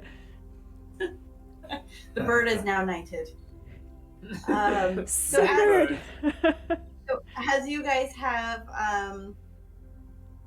found and located all of these shiny things, you're now at this, like, kind of cliff type ledge, and you can see that there's kind of like a archway to some sort of hollow area that looks like it's going to be a great way to go to get away from Stephanie if she ever comes around to find out where you guys are. She's, like, way off in the distance, like on the ground, like looking around. Like just, Rick like- Moranis. Yeah. Yep, exactly like that. Just being like, Yep. where are you? But she's still quite far away, so not in immediate danger. But she's definitely looks like she's going to be coming into the direction that you guys are located eventually. We should go in that, find Yeah. shelter in that hollow. Yeah, let's check it out. All right. So you guys come over here to the hollow, and it's pretty high up, and you're not really sure how you're going to traverse because it's definitely higher than you are. It definitely looks slippery, and the bird is kind of just like hopping. Chirp, chirp, What does chirp, that bird following help you. us? Following you about. Because we can't talk to it. Why don't they take the eagles to Mordor? That's what I'm telling you. Well, you guys are little. I could probably just toss you. I don't move over there yet. Ooh. That's right. I get my dagger out and I go up to those mushrooms. And, hey, my stash bag is empty. Oh. And I chop up as much of that stuff and shove it in there and squish it in there as much as I can fit inside my stash bag. Do you also take some and put them into box pockets? Yeah, I have The extra dress? pockets. Oh, yeah. Do you mind holding on to some of this for me? Oh, of course. So you start cutting off a bunch of these, like, mushrooms. Oh, I'll have a one for the mushroom. doctor. Oh man. All right, well, we'll I'm see the what happens doctor. in 30 minutes. 40 minutes. Yeah, and some for the doctor, which is Layla. Yeah. You want some? No, last time they made me feel like I was not a bug, and it was strange. Oh. Are you sure? That sounds awesome. They make me feel like a bug sometimes. I It helps bring know. us closer together, and then we can really party down. Well, maybe as a reward once we get out of this situation. Oh, of course. All right, and I Maybe carve to up a dry bunch. off a little bit. Yeah, I carve up a bunch, and then that's what I do. But with you my ate some, Yeah, just Okay. a little bit. and no one else has eaten any? No. Okay. Layla's thinking about it. Layla's considering some mushroom snackage. Yeah. All right. Then you brought some for the road. All right. Okay. Okay. You guys are at this kind of impasse. You guys want to come up here, I assume, into this area. Yeah. And you need to figure out how to traverse to that because it's too high, it's too slippery. There's like a pine cone there, but it's too dry. And like, that kind of like dry, soggy, like it's bio decompositioning. So you can't really like get your footing on it. So we got to figure out how to get up there. So I think Layla just went last, right? Yeah. Or She yeah. wondered why she So- couldn't save absolutely everything in the world. Yes. So Kitana. All right, these mushrooms. Seeing that Herman the Ermine is over there playing around with some mushrooms, and these mushrooms are native to Luna Cay, and so is Kitana. So does Kitana recognize these mushrooms as something that she would know? You have heard some news about these mushrooms, and that you don't really know what they do particularly. You've just heard words that it causes like a lot of problems, and you've heard of people in Belgrade, and what else did they get used in lighting? Was it in? It was in Newberrytown. So you've heard some rustlings of rampant ruby mushroom usage in Belgrade and Newberrytown, which does not surprise you because there are idiots there. We could supplement. Did you just say we can supplement our income? Is that what I heard? Yeah. Hey, only if they get big, just like everything else on us got small. That'd be amazing. Yeah. Joke's on Stephanie. Yeah. Oh man. So you're gonna take the mushrooms? I think so. Are you gonna eat them, or you're just gonna take them with you? I'll eat some. All right. I'll do it. Yeah. Eat some of the mushrooms. Kitana eats these mushrooms, and these are known as ruby mushrooms. And what they do is they cause you to temporarily switch places with whoever has eaten them. Whoa. So you feel, Herman the Ermine feels very like they're increasing in size just slightly, and now feel very strong. Feels the power. You also feel you're like normally chill. You're feeling like pretty angry, and like a lot. I don't know. Maybe Kitana can explain more of her. Yeah, you really need to focus on that. You really need to focus on that anger and keep it under wraps. True martial artists will take that anger and really just like focus and concentrate and breathe, deflect, and then use it to their advantage. And Kitana, you have found that you are quite small, Oh, adorable, shit, and also like kind of I'm ready to smoke stoned a and little. joy. Yeah, you're like feeling it. You're chill. You're like you want to party. Yeah, wow. You kind of have this like Who's got a drink? your running around abilities. There's no time for that right now. Gotta get out of here. Counting to 10. Whoa, man, it doesn't have to be that rough. Do we see this happening? You see that they're acting very weird. But you are not. They have not mentioned anything of what's going on to you guys, unless you guys want to. I don't know what's going on. I feel kind of funny. Whoa. And you look over I and love you it. see your body just like sitting there counting. What's going on? What? Okay. All right. So we've switched brains. Yeah. Pretty much. The effect feels quite strong at this moment in time. So you don't know when it's going to wear off. Okay. Shit. So you guys will be playing the other person. All right. All right. Nice.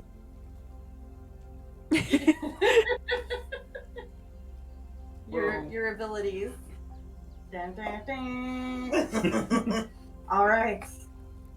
So that was Herman's turn, or Kitana's turn. So Herman, you're next. Oh, okay. Well, that kind of changes up what I was gonna do. I would imagine. Yeah. Oh, what are you gonna do? So if it's Herman's turn, does that mean Amber gets to go? Or is No. it Dennis's turn? It's Dennis's turn. Okay. As Okay. Herman with Kitana's brain and like Yeah. Mm-hmm. Oh, okay. Okay. See, I don't have any food. And you're trying focus, to Herman's son.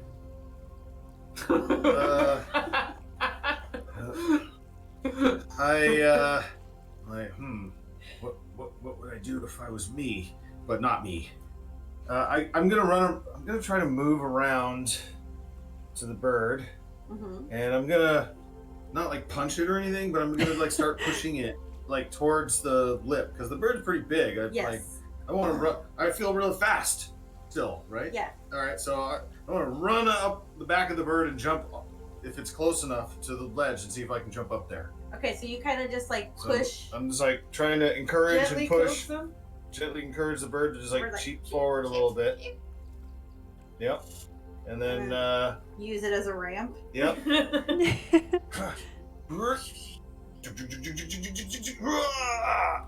All right. I think we should roll for that because Okay. this is like a Yeah.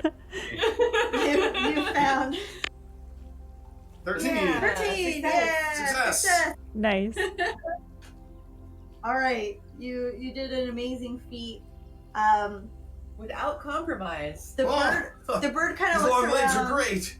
like Grr. okay, why did you just run on me?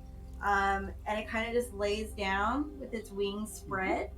Like a chicken would hunker down kind of thing. And it's just like and Oh, like looks at sweet. the other players like cheep cheep. All right, Bach. All right. In all of this kind of bird shenanigans, does it happen to drop any feathers?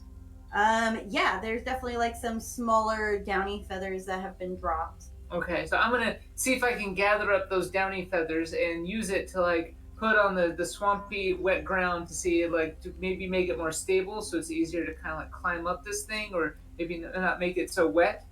They're like the little soft downy feathers. So you kind of just like pat them onto like to try and make like kind of like a climbing bridge. Yeah, just to kind of not be so swampy, so maybe it's easier, not so. Okay. Yeah. Let's see. Okay, yeah. So I look around, gather some feathers, and try to just 9. Tough choice. Oh yeah. So you succeed in making the ground less slippery and swampy, but it doesn't really seem like you can use those feathers to climb any higher. Oh. So you can, I don't know really what tough choices I can give in this. I guess you can. It succeeds in that it makes it less swampy, but you can't get the feathers back. Or you can attempt to climb them and take some fall damage. I'll attempt to climb them. I'll give it my best. I'll try to climb up there. Use my spear to try to like stabilize, and then just try to keep my new red dress from getting too mucky or wet, or as I try to position myself and scale up this little area. All right, so you try and make it up there, but it's just the terrain is just too steep and weird, and like the moss that you're trying to grab onto, or like the things that you're trying to like stick your blade into, are just coming off of the kind of cliffside there, and you just fall and kind of tumble in front of the bird who's just like sitting there like with his wings out, and he's just like nudges you. He's like, "Brr, oh, brr." I don't know what else I can do during my turn. Maybe I'll get on top of the bird. Yeah, you can get on top of the bird. I'll get on top of the bird. He kind of nudges you and is just like, get up there. All right. So I'll now get- you're like nestled on the back of this bird. Yep. I'll And get it's on. kind of like looking at the other players like, Yeah, maybe we should get on this bird. Maybe this bird wants to take us somewhere. all right. Or maybe we can jump off of the bird like Well, Kitana did. Kitana did. Yeah. Well, Using those acrobatics to the extreme. All right, Layla. Layla is going to. Oh boy, I have such cool things I can do with this playbook. Doctors are cool, you guys. I think though Layla's just gonna go old school, and having seen Bach, well, I can still use the feathers, right? Because Bach didn't take the choice of having them be like ruined, so they're still available. Yeah.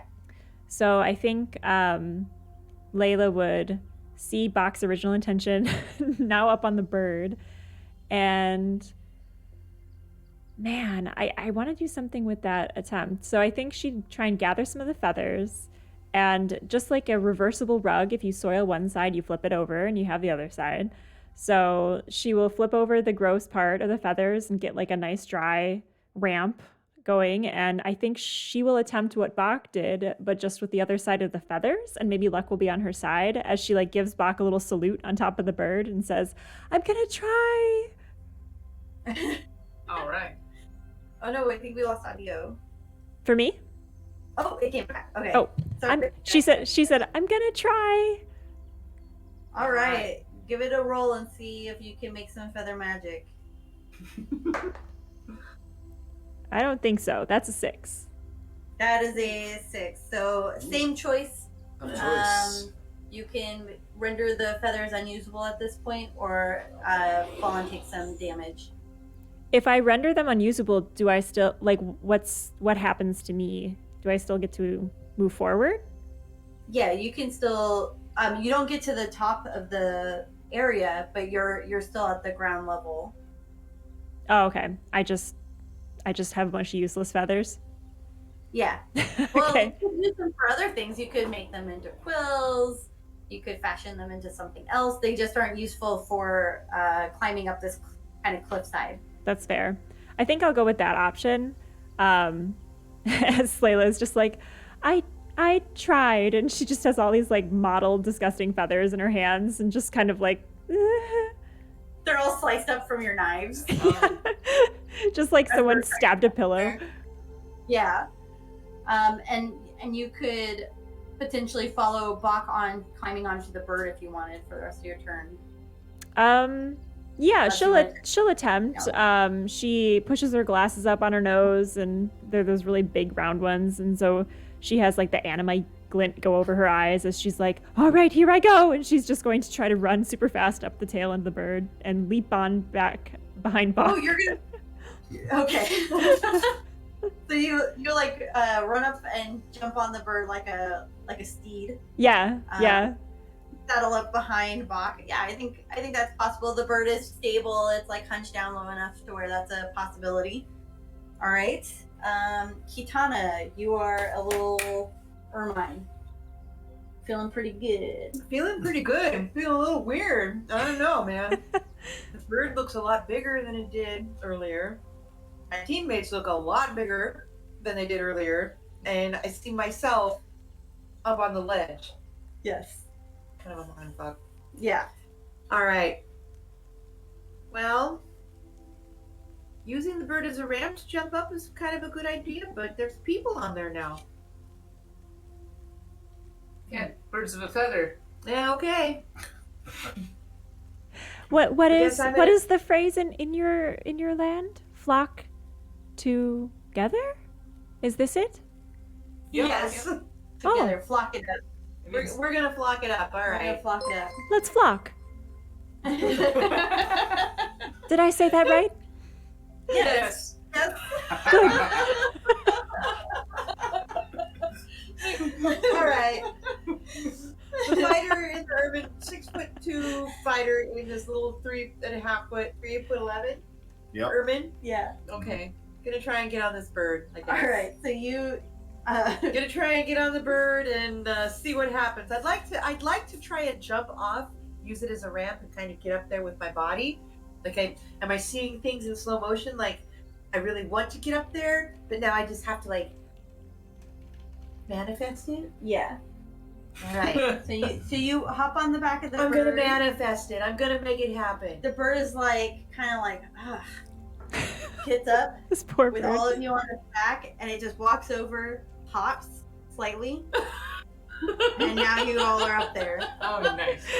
Everyone golf claps like on the back of the bird. Thanks, buddy. Yay. I'm gonna give this bird some mushrooms. And then it just kind of was like, No.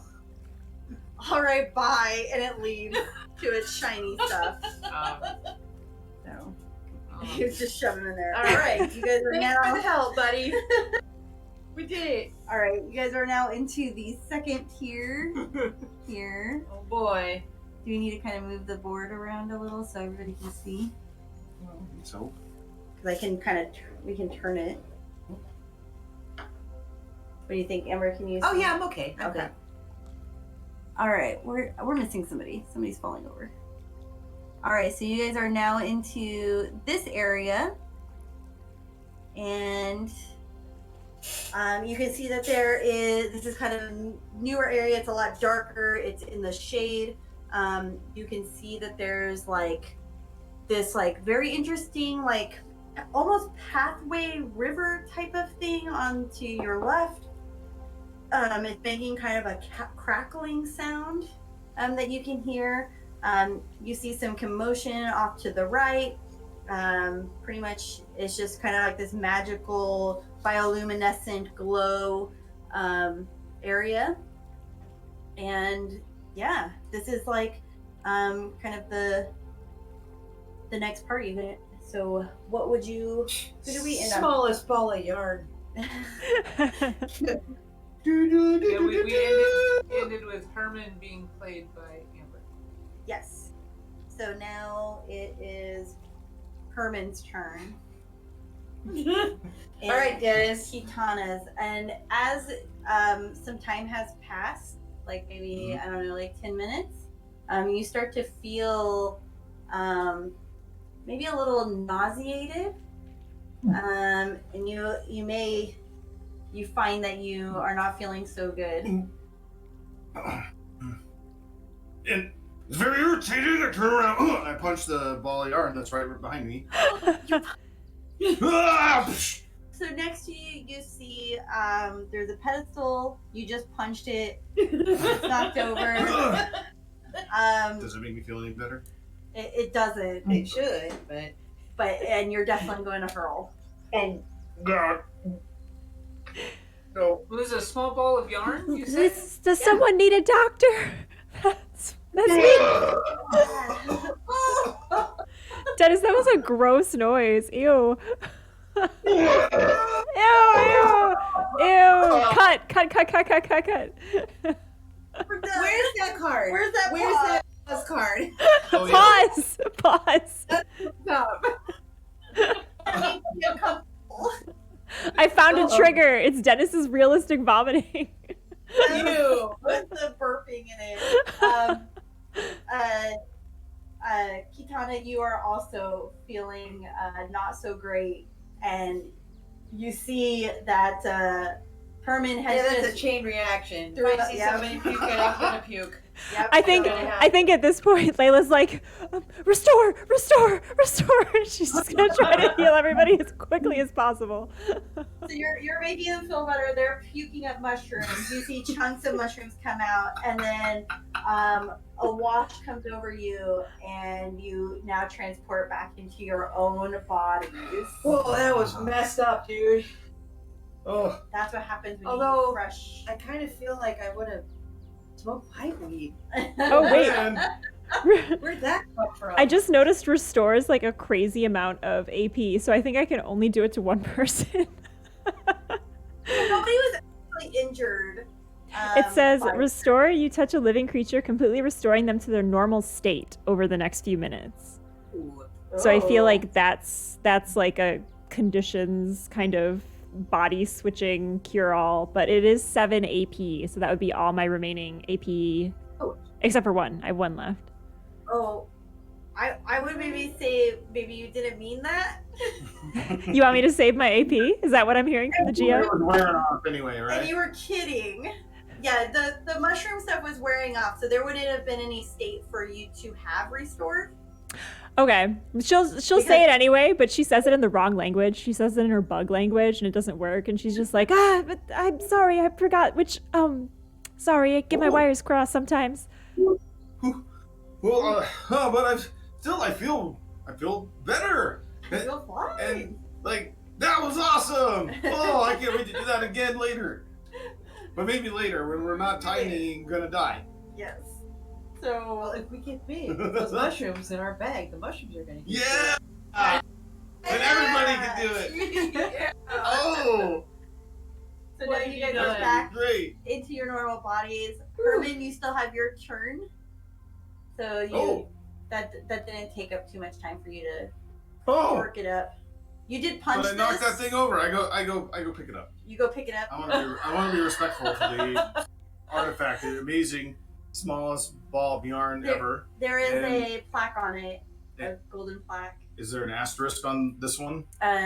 So mean- you read it and it says "actual world's smallest ball of yarn," I think this might actually be the smallest. Yeah, I I know. put that in one of my pockets. and you look at it and because you're effective, what was it?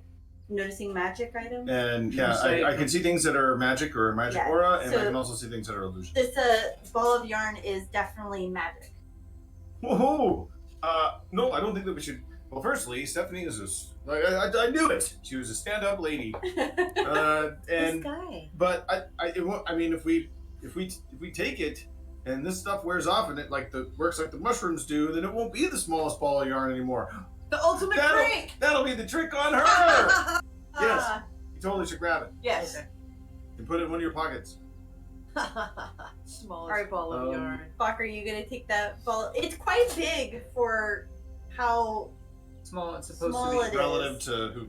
To yeah. So Mhm. it's like a nice actual ball of yarn. Yeah. When it's my Yeah. turn, I'll go over and Yeah. grab the yarn. I mean, I can grab it too. I think I probably have room. I have 2 slots of room in my bindle Okay. on the back of my spear. So I'll grab it if you want. I can hold on. Do to it. You can take it. All right. All right. So you take this world's smallest ball of yarn, and that to you can clearly see that it is magic. As you're just like looking at it, you kind of you just get this feeling like this is very strong material, like it's very high quality yarn, and you kind of start.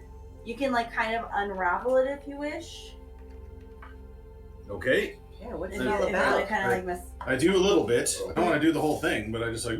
So as you start pulling the yarn off, you realize that as you're pulling it off, the ball isn't getting any smaller. So we could use it as a rope or something if we need to Yeah. do And something you're later. just pulling more yarn, and then when you let go of it, it just wraps right back around itself. Oh. So it can't get any smaller because it is already the world's The smallest smallest. ball of yarn. Mm. Clever. Oh. All right. Well, this now- will come in handy. Yeah. So here you can take this. Well, thank you. Nice. Your little ball of yarn, and it is purple.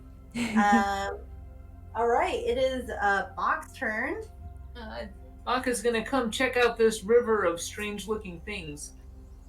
And Luke, you said it was like a river or a pathway or something? Yeah, it's kind of a river, but it's obviously like laying on some dewy ground, and you can hear like these cackling sounds.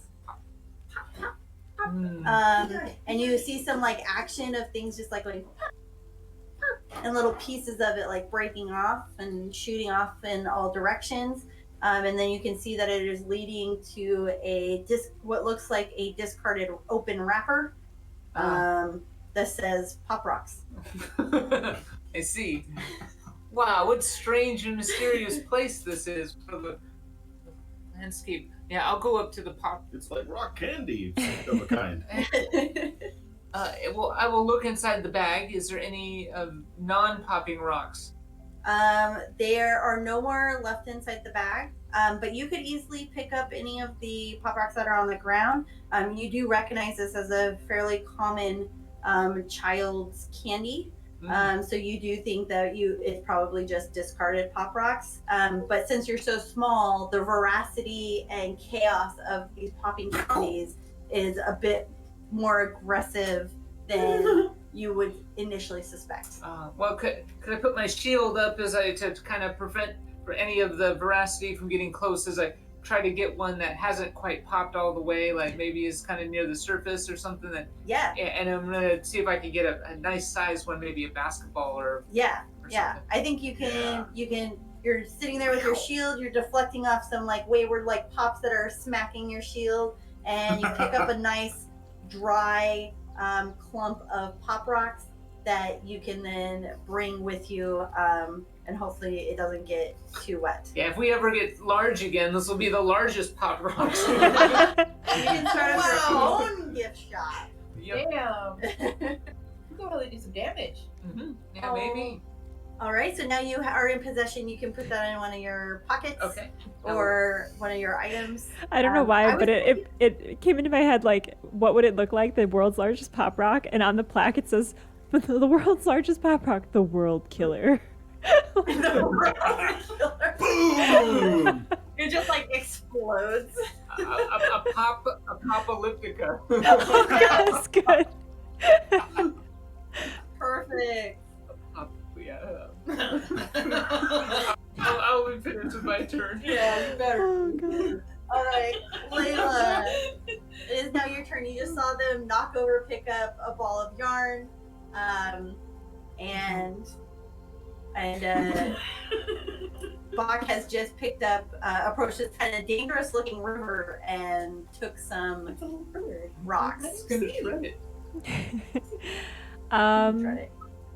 I guess I would go and talk to Bach. All right. And say, I think she'll kind of like recover from having to what she thought was heal the entire party from vomiting, and like she smooths her hair over her antenna, that like little vestigial stubs of the antenna, and she's just like, oh, kind of like a Serenity Now moment, and just kind of like smooths her hands on her tunic or whatever she's got going on, like just a simple tunic. Nothing in comparison to the fine pocket dress of Bach, and just stands there and like gazes out at the little river. So, do you need help gathering these stones? Are these the currency of this world? Maybe. You never know. But if we ever get big, these things might, they're a snack. And we will be able to eat on the train and not have to rely on my dwindling kelp supply. Oh, well, I can definitely help. Let me see. And she's going to use her 2 blades and just try and, I don't know, bungle one of the rocks out of this river with the 2 blades, just kind of like one of those parlor tricks.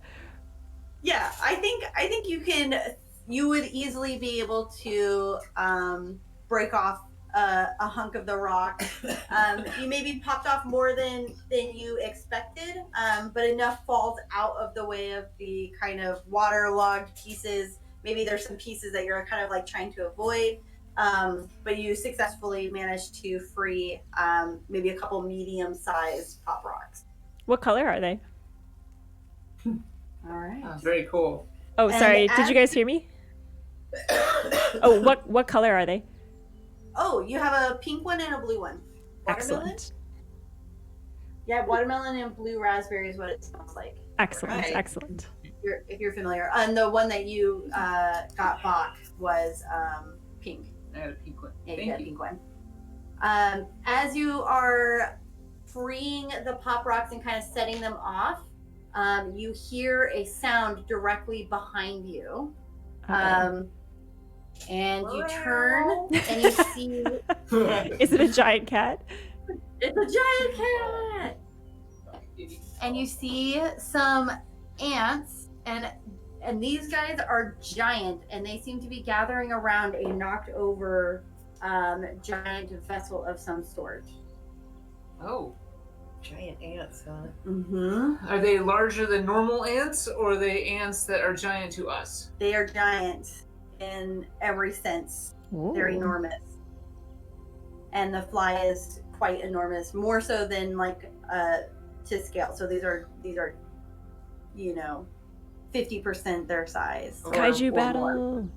Yeah, they're huge. Ooh. They're menacing, and they kind of hear some sounds coming from behind them from this Pop Rock River. All right, Kitana, you're still kind of back in this area, but you saw these guys go up and get themselves some Pop Rock River things. Nice. I know that they're activated by moisture. Emo. Kitana.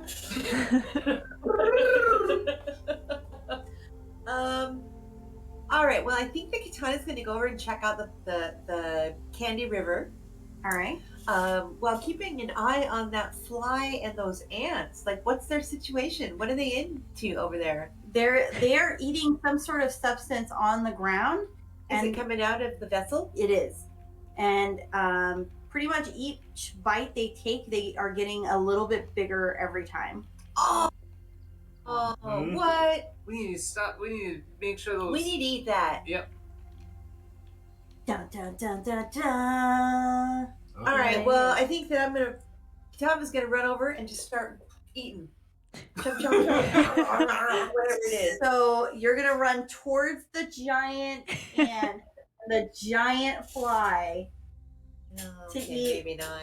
So as you run, Maybe not. you can. You can try.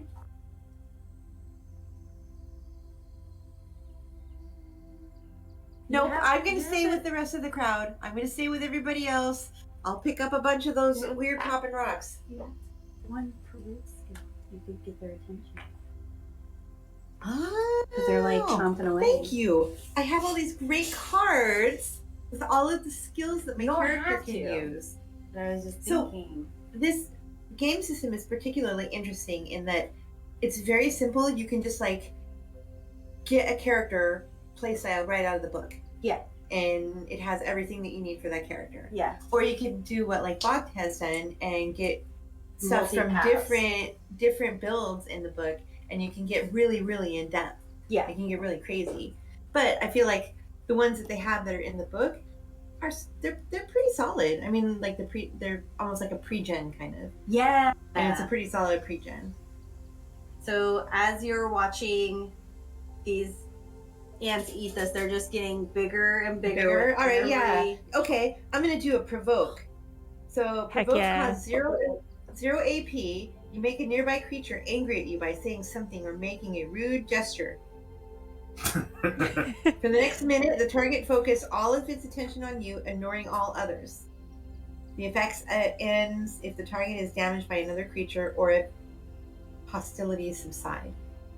Yeah. So that's kind of nice. Like if we decide, hey, no, dude, it's chill, we're cool, then it would be cool. Yeah. All right. Well, in the meantime, I'm going to use 0 AP to provoke those animals, those creatures. Yeah, Like, get it. Hey, what are you doing over there? So they get their attention off of what they're eating. Stop and they, getting big. They kind of just like, huh? They're kind of watching you. Why don't you come and eat these pop rocks? Oh, that would be hilarious. That would be awesome if they just could come over.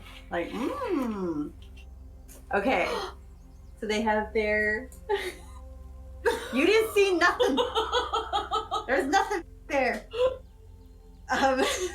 So you got their attention, I got their attention. and they're like, probably not enough to start a battle because they're just like right now interested in what is going on, and they just They're not see- quite hostile They're not yet? quite hostile. So Okay, I'll So be yeah. like, hey, what are you guys doing? They don't understand me, do and they? they're just like checking you out. All right, Herman. Oh man. Uh, It's all you. hey. So we want to try and get that stuff, right? Yeah, man. What are they eating? I don't know, but everything that I eat around here is awesome, so I Get definitely the want to eat buzz off that. of it. Yeah. Okay. So You guys are like two college kids. Like that, Yeah. those are your Now characters.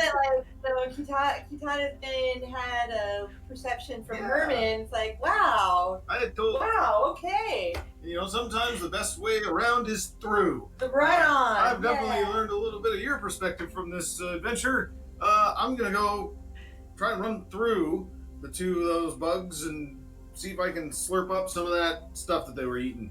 All right, so these Do it. I'm gonna These try to bugs go right are- between 'em. are focused on Kitana. You're gonna come in and just kind of weave around their massive legs and stuff and try and get past them. Yes. All right, so as you approach, a slithering sound appears. Nope. Oh, No.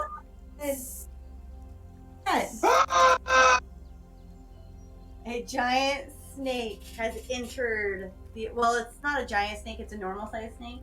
That's It's a garter really, snake. really No. cute. I know, isn't it Snake. adorable? Wow, It had like a whole curly.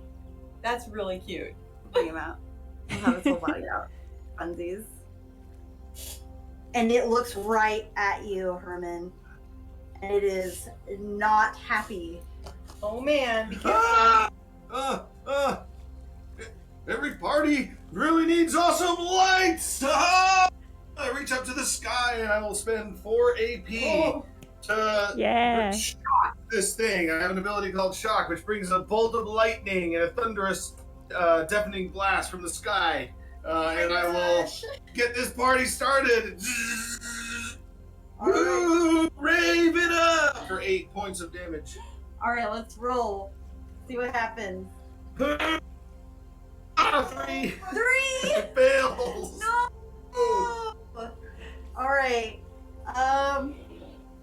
You have a setback. Oh my gosh. I'm so bad at coming up with setbacks. Lights everything around it on fire. Okay. So you your setback is either that you have accidentally electrified the snake and now it has an electric Ooh, Aura? that's good.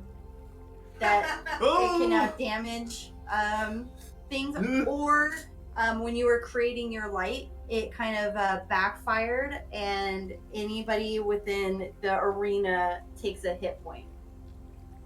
Ooh. You make the snake more deadly, or do some damage to your friends. That's a good one. I don't know. I think we could all use a little energize instead of this thing really bringing the party to us. I'll do 1 damage to everybody. All right, you'll just get zapped.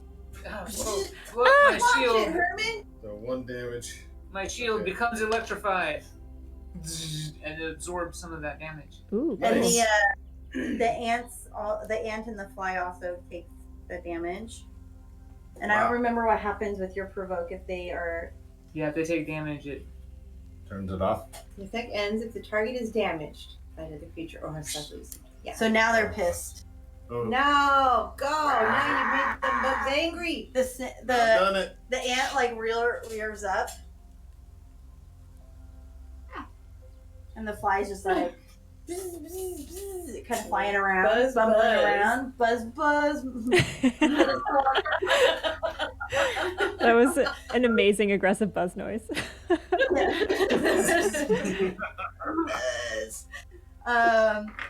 All right, and we'll just keep going. I think it's just easier to just keep going in order instead of rolling for initiative again. Okay. All right, that was Herman's turn. So now Bach. Bach, with her energized shield, and even though the lightning bolt was a tiny lightning bolt and not a real lightning bolt, it comes with a tiny echo, which is a very loud echo, as a thunderous aftershock accompanies the lightning bolt. And I will use 2 AP to cast Thunderous Word, and the Thunderous Word is Pecora Ix. And of course, on the use of the word Ix, a thunderclap hits, and it says, Word of Power and facing the direction. 3 creatures are knocked back and take 2 damage, causes them to be dazed, so they can't use Ooh. special abilities until their next turn. Oh wow. So hopefully that should hit the snake and the ant and the fly. Yeah, let's roll it and see what happens. All right. Come on, don't be like me. Yeah, don't get okay. 13. Yeah. 13 success. Nice. And that was 2 damage and knocks him back. 2 damage and knocks them back. knocks him back. We'll just imagine they get knocked back. Okay. They don't have anywhere else to go. Well, I was hoping to knock them away from the thing. I was going to try to Oh, get yeah. closer. What direction? Yeah, I want to. So just a little bit away from the thing. I want to keep them from getting bigger, and I will get closer. I don't think I can eat too much during my turn, but I will get closer to the jar, realizing that the snake. I put my shield up, which is glowing with radiance still. Hopefully. The snake definitely is preventing you from getting at Okay. the liquid that is coming out of the potion. But you are closer, and definitely he's coiling up a bit more. All right. Yeah. And then the thunder Awesome. subsides, and I'll And be they finished. they can't use special abilities the next turn, right? Correct. They're kind of dazed, like, whoa, that thunderous Whoa. clap was startling. Yeah, maybe when he got hit, he kind of snaked his little tail around the jar a little bit. All right, Layla, you just got zapped, and you just saw this magnificent, thunderous word just go forth and knock these creatures back. Layla is going to, I think, leap towards the. Which one is the most aggressive right now, would you say? Well, Like- they're all dazed right now, but the snake is definitely like the big prevention from getting to where you want to be. Yeah, that's what I thought. I think she's going to try to do the same thing she did with the bird. And just for comedy, run up the back of the snake, like starting at the tip of the tail, and then like do the entire coil, like round, and try to like leap onto the back near the head. And maybe it's kind of violent for her, but she's gonna try to stab it, I guess, because that's gonna hopefully help. Very aggressive snake. It is dazed, so that definitely will require a roll, I think, to see if you can accomplish that. Is this for running or for stabbing?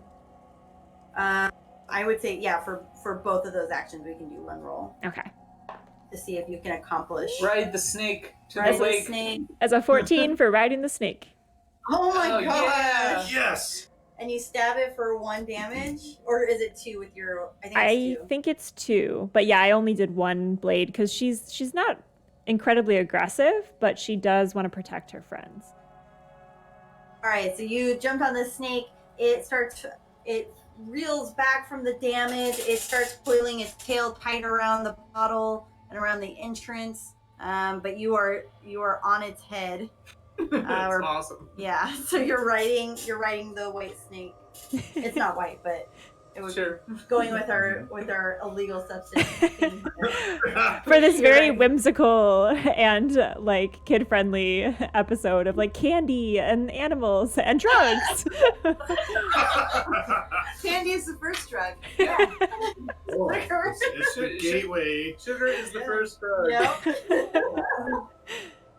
But that'll be Oh, man. Layla's action. And then she'll Well, look that down at everyone. Her wings kind of flutter out, these dragonfly wings, and she's got one blade arm stuck inside the snake, and she's like, I don't want to hurt it, but I think I did.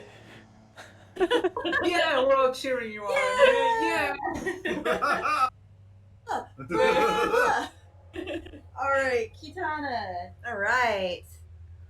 You were made for this. I was made for this. I got this pop rock. I can throw it in its mouth. Mm. Oh, The world killer. oh, The world God. killer. Blows everybody. Punch it or explode it. Ooh. Why not Choices. punch it with the pop? You put it on the end of your fist. Why not both? Nice. Poison damage. Let me spit on my knuckles. I think the Kitana's gonna run up and punch that snake right in the head. Oh my gosh. Like, I see that it's causing damage and there's commotion and Layla's on it and it looks like Layla's in danger and Aim for the tooth. Remember the tooth. tooth. All right, you're gonna try and I'm gonna punch the snake. knock him out. All right, let's see. Are you gonna use an attack or do you have like Or- cool Well, I can special Yeah, whirlwind. you wanna For, try something yeah, I fun? can do whirlwind because What then does I think whirlwind do? I could. You become a tornado of martial fury and attack so swift that creatures nearby can hear a whistling sound in the air. You may use your body or a weapon for this attack. So if I Okay. roll a 20, I strike all enemies within reach for double damage. Well, I think Okay. all of these enemies are within reach. Yeah. All right, then I'm going to So- use 2 AP, and I'm going to whirlwind. Woo! Start spinning Yeah. around. Those mushrooms got me going. Woo, woo, woo. Hurricane Alright. Kitana. Yeah. Come on, Kitana. Come on. Right off the table. Right off the table. That's okay. Now you can roll? I'm just going to reroll it. Yeah. No! What'd you get? A 2. Oh Oh, You no. fail your action and All face right. a step back. I think So that's you what hit one enemy in reach, then your weapon goes flying. Oh, you lose. So But my, you still, Your hand falls off. I'm No. gonna punch the snake, and as I punch the snake, my brass knuckles fly off. do you still do? Does it say how much damage you do? Well, the brass knuckles give me a +1. Okay, so 3. Yeah, You still do 3. yeah. That's not all is lost. All right, the snake is pretty. It's pretty battered. It's starting to get like that cartoonish welt on its face. And it's kind of like, oh, it's super dazed. Grab it by the It's tail, messed swing it up. around. All right, Herman, Oh. you're up. You just saw Kitana come up in a whirlwind of, but it kind of felt like a letdown. Yeah, it was a little disappointing, I gotta say. Ugh. So yeah, I'm gonna back up a little bit to get away from those bugs, That's probably smart. and I see their pinchers like, and I Yeah, they're see coming my too. soft underbelly like all squishy like, and I'm like, ugh, and I back up a little bit. And normally I'd like things to cool off a little bit, but this time the party's getting hot, and I will use my remaining AP to overcharge my burn spell and try to ignite the snake. Which I do not do. Oh With a no. 3, failure. Oh no. All the bad rolls for the end, I guess. Yeah. It doesn't say it does anything crappy. It just you fail your intended You action fail. and face a setback. All right. So you can. You said your own fur. Yeah, you singe your own fur and give yourself a bad fur day. Yeah, no more. And it smells really bad, you know. Gross.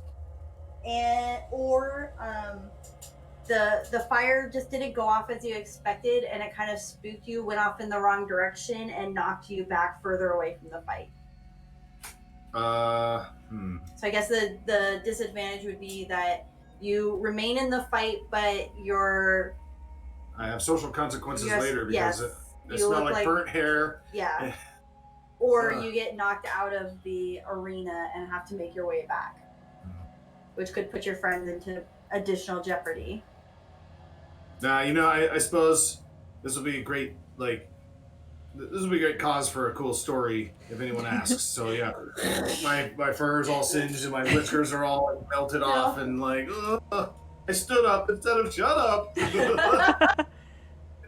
I will remain in the fight, but I will take the social consequences later. These guys definitely are like affected by the smell of the burning No. hair, and they're just like, ugh. So that kind of irritates them. It doesn't really do anything other than irritates them, though. Okay. All right, Bach. All right. Bach sees that these the snake is pinned down by allies. Kitana is going crazy and has lost her brass knuckles, and Layla is on the back. And I notice I'm ready for the triple attack as I take out the coral spear and I spring into the air for a wild attack. This will be a kind of like a signature move. That's what the description was. So Yeah. I'll jump into the air recklessly, trying to spear the snake directly in its eyes. Oh my gosh. Yeah, so it's a roll of the die. All right. So it's a zero cost AP. 20 is quadruple damage. What? 11 to 19 is double damage. 6 to 10 is double damage, but they can counterattack me. And 2 to 5 is miss, and all enemies in reach may counterattack you immediately. And number 1 is my weapon breaks. Oh. So I could. Wow. So All right. Come Anything on. but a one. Oh god. Break No the snake, whammies. break- Yeah. So those double 16. damage will do 4 points of damage as a coral triton Zool swings through the air, and perhaps the tines of the the trident pierce it under its jaw. You successfully pierce the snake, and as you do so, you see the electric aura just like settle out. The life leaves the snake's body, and it uncoils its tail and dies. He dead. Oh, but it's so cute. I know. It's cute. It's a really cute. That's a really cute toy, by the way. From atop the snake, Layla's like, I can heal you. And then she looks at it and she's like, actually, no, I can't. I think you're dead. I'm so sorry. I'm not a very good doctor. Does that affect other creatures in the area? I don't think so. It's just as your attack with reckless power disregard your safety. Gotcha. So if I would have run low, they would have got to attack me. Understood. Okay, so you still have this ant and fly to contend with, but the snake is no longer alive and is no longer guarding the material. So you could, but I would say after watching the ant and fly, like it's a pretty immediate effect. So as soon as you start eating it, you're gonna start. Okay. You're gonna get bigger. I'll move over to it. All right. All right, Layla, it is your turn. What about the ant and fly? Did they get to do something? They're still dazed. It just means that they can't take reactions. Special moves. They can still do stuff. Okay, yeah, they're gonna attack you. Oh no! What have you done? So the ant attacked Bach No! and got a 20. Oh! So that's double damage, and so they do 2, so 4. Oh, my shield magic wavers as I take 1 point of damage and it dissipates. My shield is broken. That's smart. Yeah. Use your shield though. And then the fly is next. You got 2 20s! Wow! Wait, what? She just got another 20. 20s! What the? Where's that? These bugs are lit. These bugs are lit. Yeah, these bugs are lit. Is it a big 4 damage? No, the fly only does 1 damage. So yeah, double damage to 2. Minus 2. Ooh, oh my God. I guess I should have stayed behind my shield. Oh man, that was wild. Okay, so now it's Kitana's turn. Layla. Layla's first. Yes, Layla. Sorry. Holy moly. Right, and the. Get him off! Get him off! Get him off! Okay, Layla looks around helplessly, and who looks the worst right now? Who needs her healing? I think. Bach has taken 3 hit points of damage and is being attacked by an ant and a fly. Yep. Does anyone else look messed up? Because I was originally going to heal old Fire Whiskers over here. Oh no, I'm all singed still, but so's everybody to the same degree. Bach definitely looks the worst. All right. So I I look think like I've been on quite a bender. I think Layla will have intended to heal you, but then sees just like the smoldering whiskers and kind of like the goofy look on your face, and she's like, I actually think he'll be fine. Like I've seen this look before on him. And so she'll go up to Bach instead and use heal, which is 2 AP. So it says you embrace a creature with a caring touch, restoring all of their hit points. And so Layla will give you a hug, and I imagine you wince a little because whenever she heals and hugs someone, she comes at them with the daggers on her arms as well. So it's a very intense hug, and there's a moment of like, is she going to stab me or heal me? But it's the healing hug. Oh, yeah, Bach will give her a hug back. It reminds her of hugging the crustaceans under the sea. She had some giant lobster friends. So she avoids the antenna, and tries to make sure she doesn't get pinched by any of your chitness attributes. Layla's kind of exoskeleton all along the little plates of armor on her arms and shoulders, they give a little like vibration as the exoskeleton goes brrr, and you feel just a pulse of healing energy go through you. Well, Thank you. I think that's reasonable. I don't think we need to roll for that. Okay. All right, Kitana. All right, Kitana's brass knuckles flew off of her fist. That's a strange thing to ever happen to somebody from Mount LA. I gotta tell you. And typically, that's really bad. That would be so embarrassing if anybody knew that. spinning whirlwind kick. Yeah, well, she's gonna pull out her sap.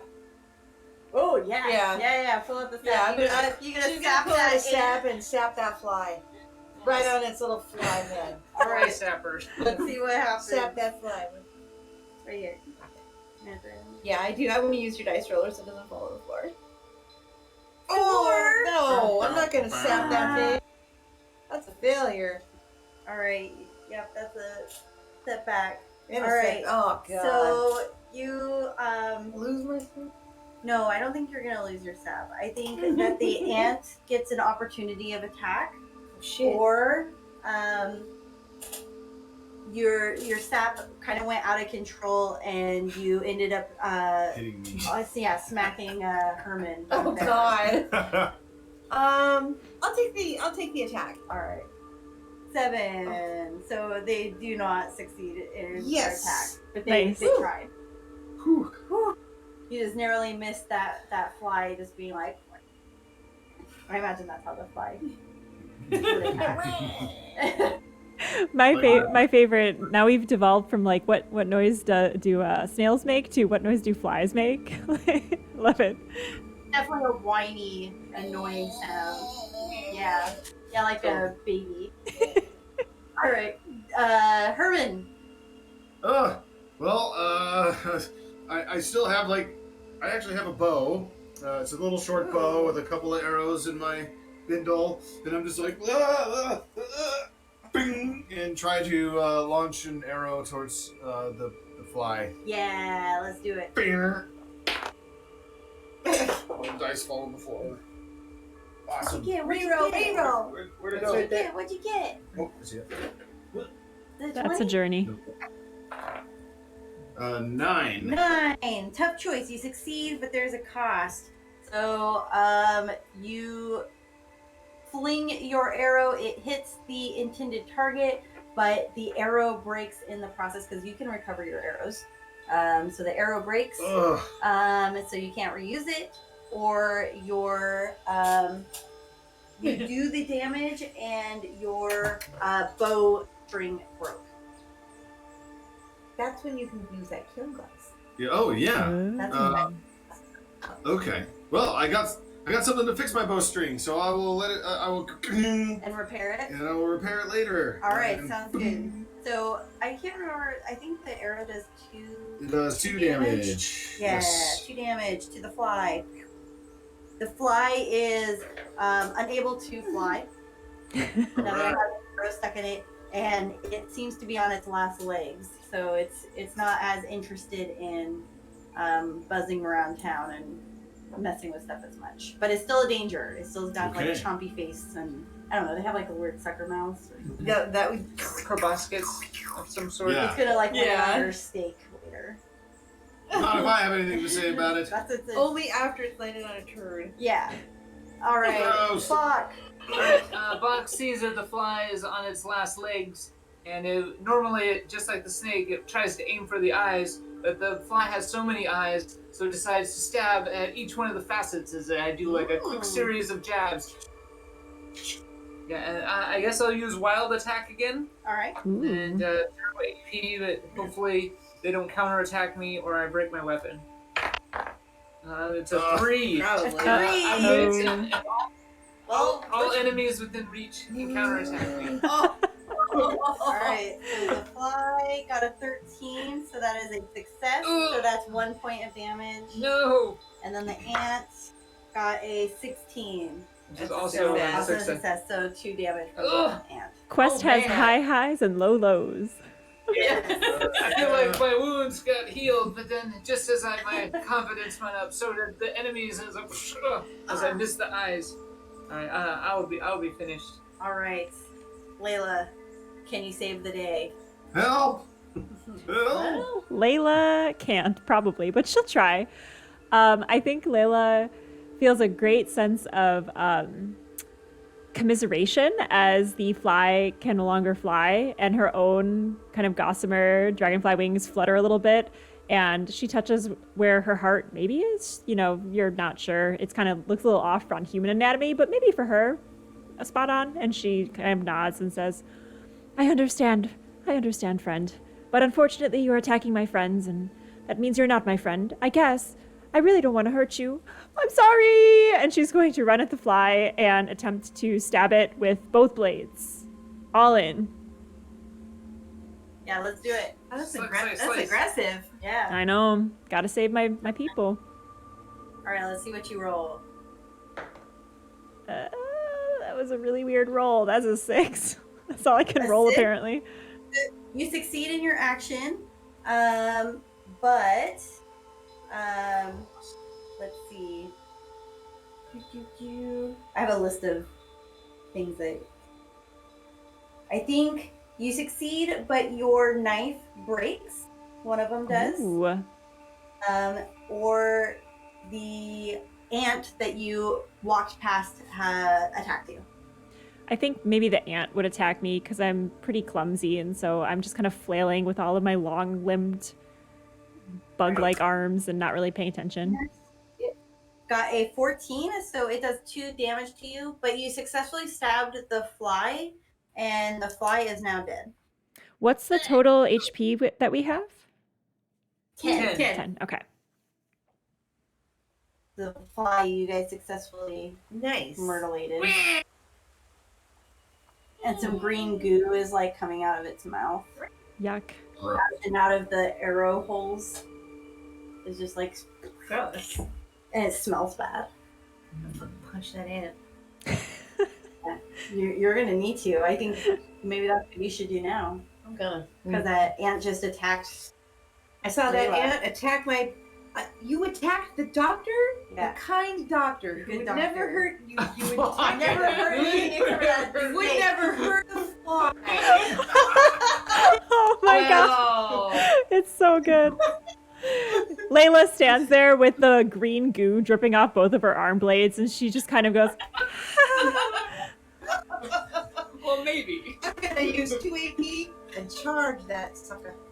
Yeah. Yeah. Lock your Dude, gaze on a nearby destination, summoning all of your strength and to charge towards it. Well, there's no one that I can push back. The ant. I'm gonna push back the ant. Yeah, knock him down. Knock him down. Oh, come on! 16. Yeah, 16! Yes. I succeeded. Yeah, what's the damage? No! Who's damage about damage? oh, we I think lost it's your just map cam. regular- Uh-oh. What? Went Oh, well. funky. On my end. Is it funky on your end? It looks fine to me. Oh. Yeah. Never mind. It's just a my end thing. No, I see it. I see it in the stream Oh. over here. Oh no, that's it's good good. now. Woo! It's let's So just say just it's a Discord thing, probably. Probably. Oh, there it is. Oh, there it popped up. Yeah, we're good. Okay. All right. Just in time to see Kitana charge. My normal damage, and then an additional 1 point of damage to each of item, or each guy that I knock down. Oh, And then they're all knocked down and dazed and cannot use special abilities. so how much damage? 2? So 2 and then plus 1? No, 1 plus 1. 1 plus 1. All right, you knocked the bejesus out of this ant, and he's flailing. He's barely hanging on. He's laying down, he's knocked down and dazed. You can't do any special items for any Now you special need to make stuff. that ant your son. He's wiggling around. Oh yeah. All right, Herman. I get my, I drop my satchel off of my spear and I grab it. Ah! Ah! Oh. And try to Oh. finish him. Oh, Yeah, Yeah. 17 on the die. Woo! My spear does 2 damage. You just like totally just speared that ant. Maybe you drag it through and split him right in half. Hey, this was great. I totally. Oh, my parents would be so proud. All right, all of the foes have been vanquished. Congratulations. Technically, yes, she did show up the world's smallest ball of yarn. Yes. But if we get big with that ball of yarn, it's not going to be. She's not going to be able to use that anymore. Well, we want to go talk to her. She's just going to make us small again. Let's just punch her. We just leave her What alone. are we looking at? Oh, my people are known for sniffing out rodents, snakes, insects and amazing pest control. That's why your parents would be proud. You have to get like a title like Ant Destroyer. Herman Oh, the Exterminator. Herbalist. maybe when I get back, I can go into Yeah. business. I Yeah. can start up my own pest control business for Luna K. That's amazing. No All one right. will ever get annoyed or. You can definitely fumigate a house pretty easily, I'd say. Yeah. So That's how we'll do it. So the adventurers have vanquished all the foes. There's a dead snake now, and you guys have some pop rocks on you. And you see you're right by the bottle that has the stuff that you saw makes things bigger. Do you guys want to Yes. eat? Yeah, we'll Yes. eat until we are back to our normal size. All right, so you Yeah. start eating. It tastes like carbonated black raspberry, but it's got like a gel consistency, and you're just shoveling it in. That Stephanie bitch, I'm gonna beat her up. Oh, she's Oh, gonna turn us small again. We don't want to be by a sorceress like that. So with that, you guys get huge again. Now you are your normal sizes. You're outside of the window, directly where Stephanie is like searching around in the ground. She gets up and she sees you, and she's like, "Hey, you didn't drink that antidote, did you?" No. Yes, we did. Running over. Layla says, "Yeah, Ugh. bitch. Yes." Are we lying? No. So Stephanie runs out. She's like, "Oh man, you guys ruined my prank. It was gonna be so good. Why'd you do that?" Because we're pranksters ourselves, and the joke's on you. Smallest ball of yarn, and I show her like the giant-ish now ball of yarn. It is not giant. Oh, did it say small? It stays It's small. small. Oh, wow. Just like if you take the thread out, it doesn't reduce in size either. So Whoa. you have this tiny. You just pulled out this tiny ball of yarn, and she's Looks like like, a grain of sand. "Oh, that was a really good prank, you guys. You guys should join my club." Hey, do I get a keychain with my name on it? Yeah, that was our. What was our stipulation? For the Pizza. keychain. Yeah, Pizza. pizza. Yeah. Pizza party. Pizza yeah. party, pizza party, Yeah. pizza party, pizza All right, party. but you guys gotta help me come up with a new prank because I have to win my competition. We do this every year, and every year Maria wins. And Maria and Greg? Yeah, Maria and Greg, and I want to win this year. And this was my big. You guys just ruined. Well, Well, why didn't you use the antidote on those snails? And Bring a giant Make some snail. giant snails, make some yeah. giant snails. I could hitch carriages on them, and then right as somebody gets in the carriage, I shrink them again, and then they go crashing into the woods. Well, that escalated quickly. That's a pretty good prank. All push him right, off a cliff. let's go eat some pizza. All right. And then you get All she takes right. you into the gift shop. She finds a keychain, but unfortunately, the keychain, the only one they have there is pick or pook. So you'll have to pick from one of those. Bach BCH. Yeah. Oh, there is one that says Bach BACH. Yeah, I'll grab that one. Okay. I'll take that one. Oh my god. Who else wanted a keychain? Did anybody else want a keychain? I want one a little license plate. Put Yeah. on my bike. Yeah, the carriage plate. Yeah. Yeah, it says "Born to Ride" on it. I think Layla would like some oven mitts to put those on the blades so she stops accidentally stabbing things with her clumsiness. Yeah. So you pick up some oven mitts that are sitting on a rack. For some reason, it says "Get your bake on," and then it says bracket no name in bracket. Layla will just hold them up helplessly to the rest of the group and say, "Please explain." You put them on your hands. It protects your hands from when you touch stuff. Hot stuff, basically. Yeah. But what is my bacon? How do you explain it? Make your bake on. It's that thing that Herman That's does. what Herman does. Oh, yeah. You You get your smoke bake the on pipe. with the bean and the. Yeah. But there's Yeah. I don't have any more. You have your mushrooms though. I looked Wait, inside my you- bindle. Did they grow like I thought? I They hoped did would? grow. Oh, Yeah, nice. so- Wait a And what about the pop rocks? The pop rock is basketball size. Nice. Oh yeah. I love that. Everything got big with you, Yeah. except for the world's smallest ball yarn because it is The the world's smallest It is ball bound by logic. I would My love to have a Magic. giant pop rock. Oh my god. So do you want to play a prank? Did you ever find these in your garden before, or enough of them? Because look at, and I show her like the giant mountain of ruby mushrooms that we have.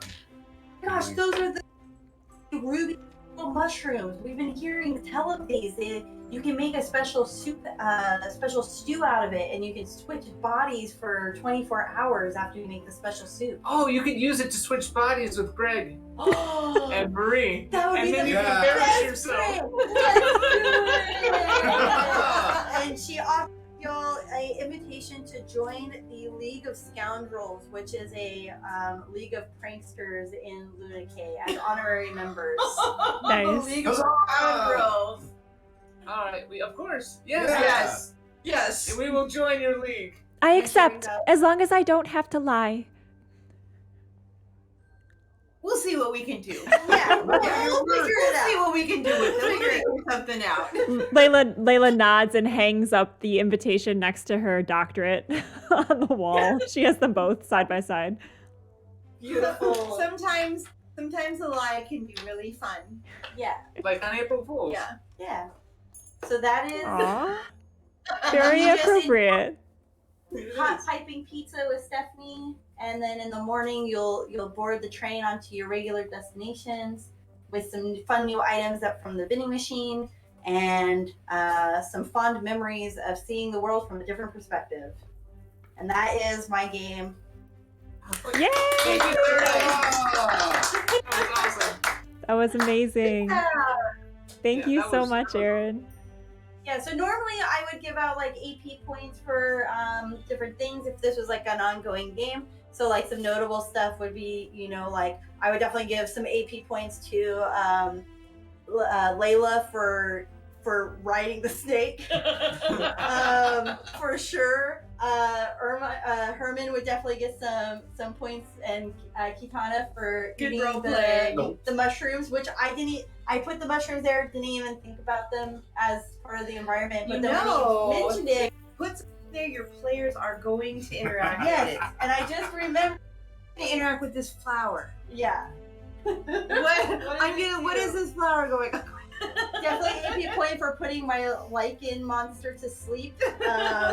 It had 8 HP and did 2 damage. And it had some special abilities, so it could have really messed you guys up. And you didn't have to battle the snails. So I'm glad because they're pretty cute. they're pretty cute. So Those you guys didn't things. get close enough to them They're adorable. to interact. What were the Um, snails all about? They were gonna slime you. Of course, of course. They were just gonna run you over and just cover you with slime. You could have potentially used them to help get up into this area. I didn't care. Oh, Erin, your camera's I think your camera is out of your yeah, there you go. There you go. Words. Yeah. Yeah, so you avoided some danger, and yeah, We helped the Thank little you. bird. Although I don't know, I think Claudius took Yeah. the bird somewhere. Did your cat take the bird? Yeah, Oh yeah, I was did. beating it. That's what he was doing. Also, that bird had a name. It was Beepo. Oh, People, people. For some reason, I thought you guys had the ability to talk to animals.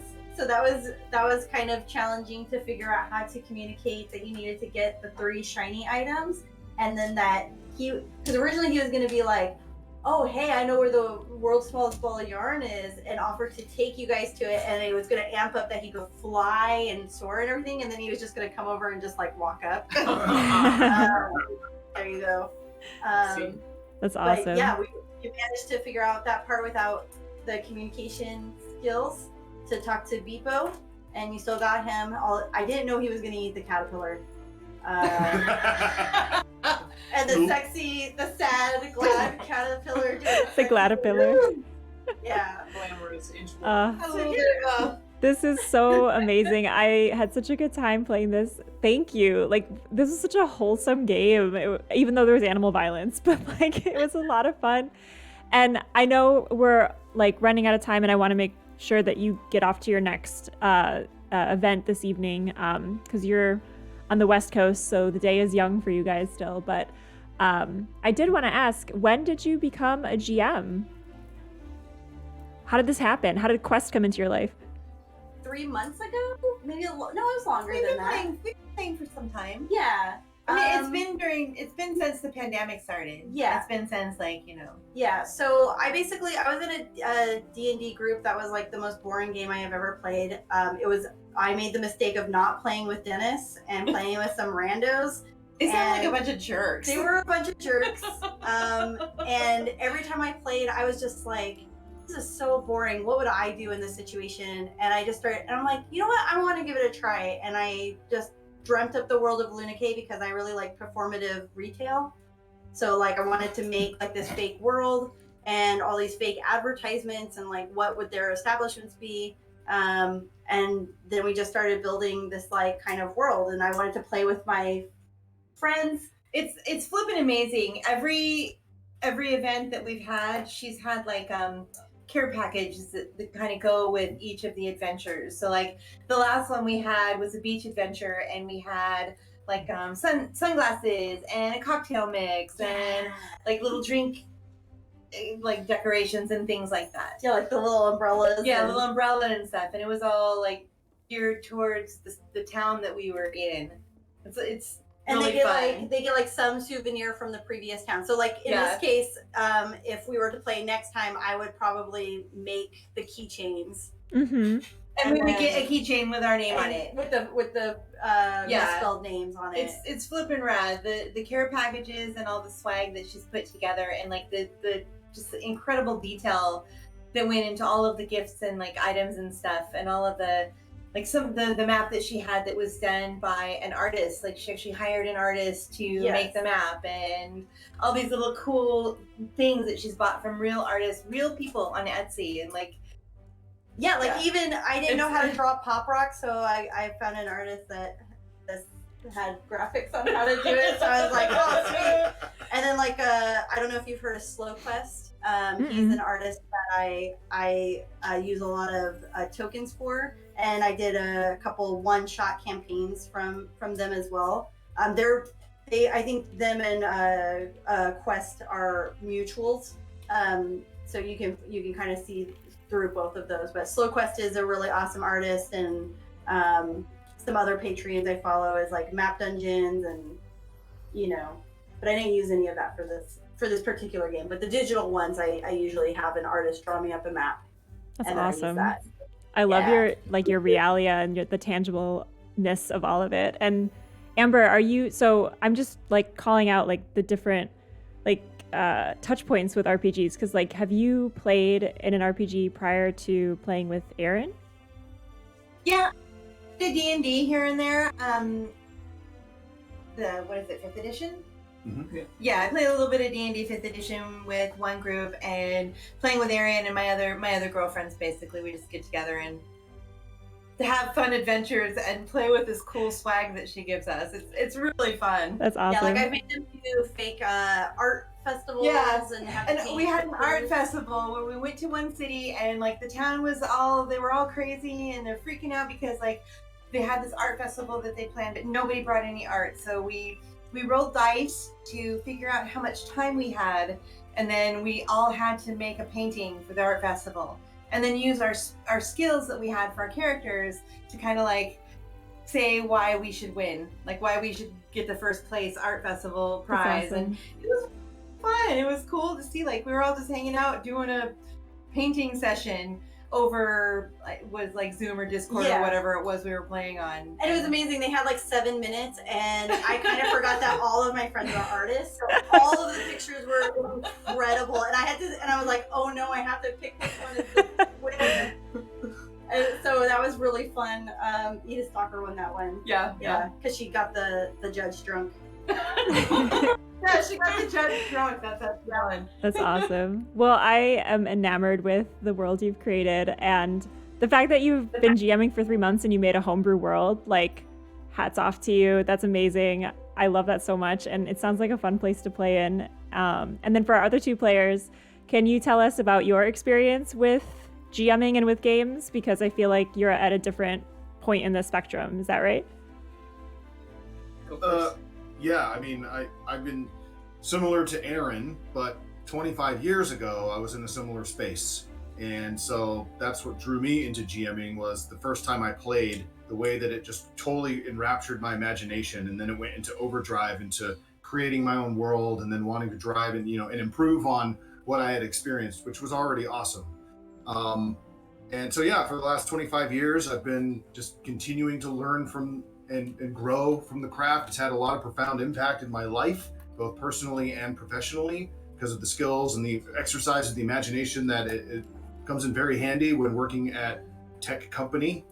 And, just in general, with just that creativity and that sense of community and everything else that comes with it. And, as a performer, as an artist, a performance artist, allows me to connect with a lot of different people in a lot of different ways. And so that's how I got into GMing. That's how long I've been GMing in a multitude of systems. The thing that I really like about the thing I like about Quest is, like, if you take, for those that are listening that know about D&D 5th edition, it's D&D 5th edition. But then there's Quest, which is very simple by comparison, but obviously that does not take away from the fun or the storytelling or any of the cool, like, shenanigans that can happen. Like 13th Age is the name of a game system that is right smack in between both of those. So if there's, like, elements of this that you really enjoyed, and there's D&D and its complexity, and you want something that's kind of in the middle, 13th Age, really, really amazing system that I would recommend for something like that. Yeah. But I played lots of different games everywhere in between, from Shadowrun, different versions of Dungeons and Dragons, of course, Starfinder, and anyway. So that's just a little bit more about my background, how I got into it, and the benefits of it. Thank you for asking. Yeah, of course. How about you, Raymond? I grew up with D&D. When I was a teenager, my dad ran Dungeons and Dragons, so I got to play D&D when I was younger, and it continued in. I met Dennis when we were in high school, and we played Dungeons and Dragons later through all the different editions. And we owned a game store for a while, and I got to do Dungeons and Dragons for kids and for the public, and from modules to homebrew. I've done all sorts of things. I don't really do a whole lot of dungeon mastering now, but I still play in various games, and it's an amazing, like, imagination play and storytelling that I use as inspiration for writing stories or letting my imagination build off of and make artwork. So I've been around it, like, my whole life, I would say. I was going to show you a picture. But yeah, I love the imagination play. I love. Oh, that's some awesome. games are going to be really rulesy, but I just like, hanging out with and getting crazy and weird. Yeah, here's us when we open D20 games. That's awesome. So there's 12 years ago. Raymond, Love the Dennis, posing. my husband Andy. Look at my hair. Brown. Wow. It's actually brown. You actually have brown hair. Yeah, 2010. Yeah. We've been doing this a long awesome. time. So this was awesome to be able to play a game with Erin as a dungeon master, and we're all friends, and it's very comfortable, and yeah, it's always good when you play with the right group. Yeah. And it Yeah. sounds like Yeah, it really does make it. yeah. I Like, think you can hands balance down, it. that's the most important thing, is to play with the right group of people and Yeah. all be on the same page. And, like, there's rules and stuff, but there's also role play and just having a good time. Yeah. Yeah. Well, I certainly Thank you had a great time with you guys. So thank you for playing and for being up for this, and for being on the stream. I've never streamed a live in-person game before, and it was a lot of fun, though it did make me jealous and I wanted to be there. So hopefully one day I can come out and play with you at the table. Come down to the D&D experience. And Yeah. it's off camera here, but there's a couple of Yeah, spaces there's a around couple this more table. seats, and the D&D experience comes with food. So Yeah. Wonderful. I dropped the link in chat for those There's your spot. interested. But yes, and Erin, I'm so excited to see your next game. So I hope you keep GMing. I will keep being a player at your table if you'll have me. You're a great GM, and we were so lucky to have you on stream tonight. So everyone say goodnight to chat. Oh, we're going to raid someone real quick. Hold up. Hold the phone. So a raid is when we take our party, so all the folks watching us, and we go to another place that's streaming games, and we go say what's up. So big party! All right. So let's see. Let's raid. Who's doing stuff tonight? Let's raid Roll the Roll. Let's do a little raid. And we'll get that cooking. But yeah, thank you all so much for playing and for being here. And Erin, you rock. We hope to see you again on stream for another First Fridays. Have a good night, everyone. Have a good night. Have a great weekend. Bye.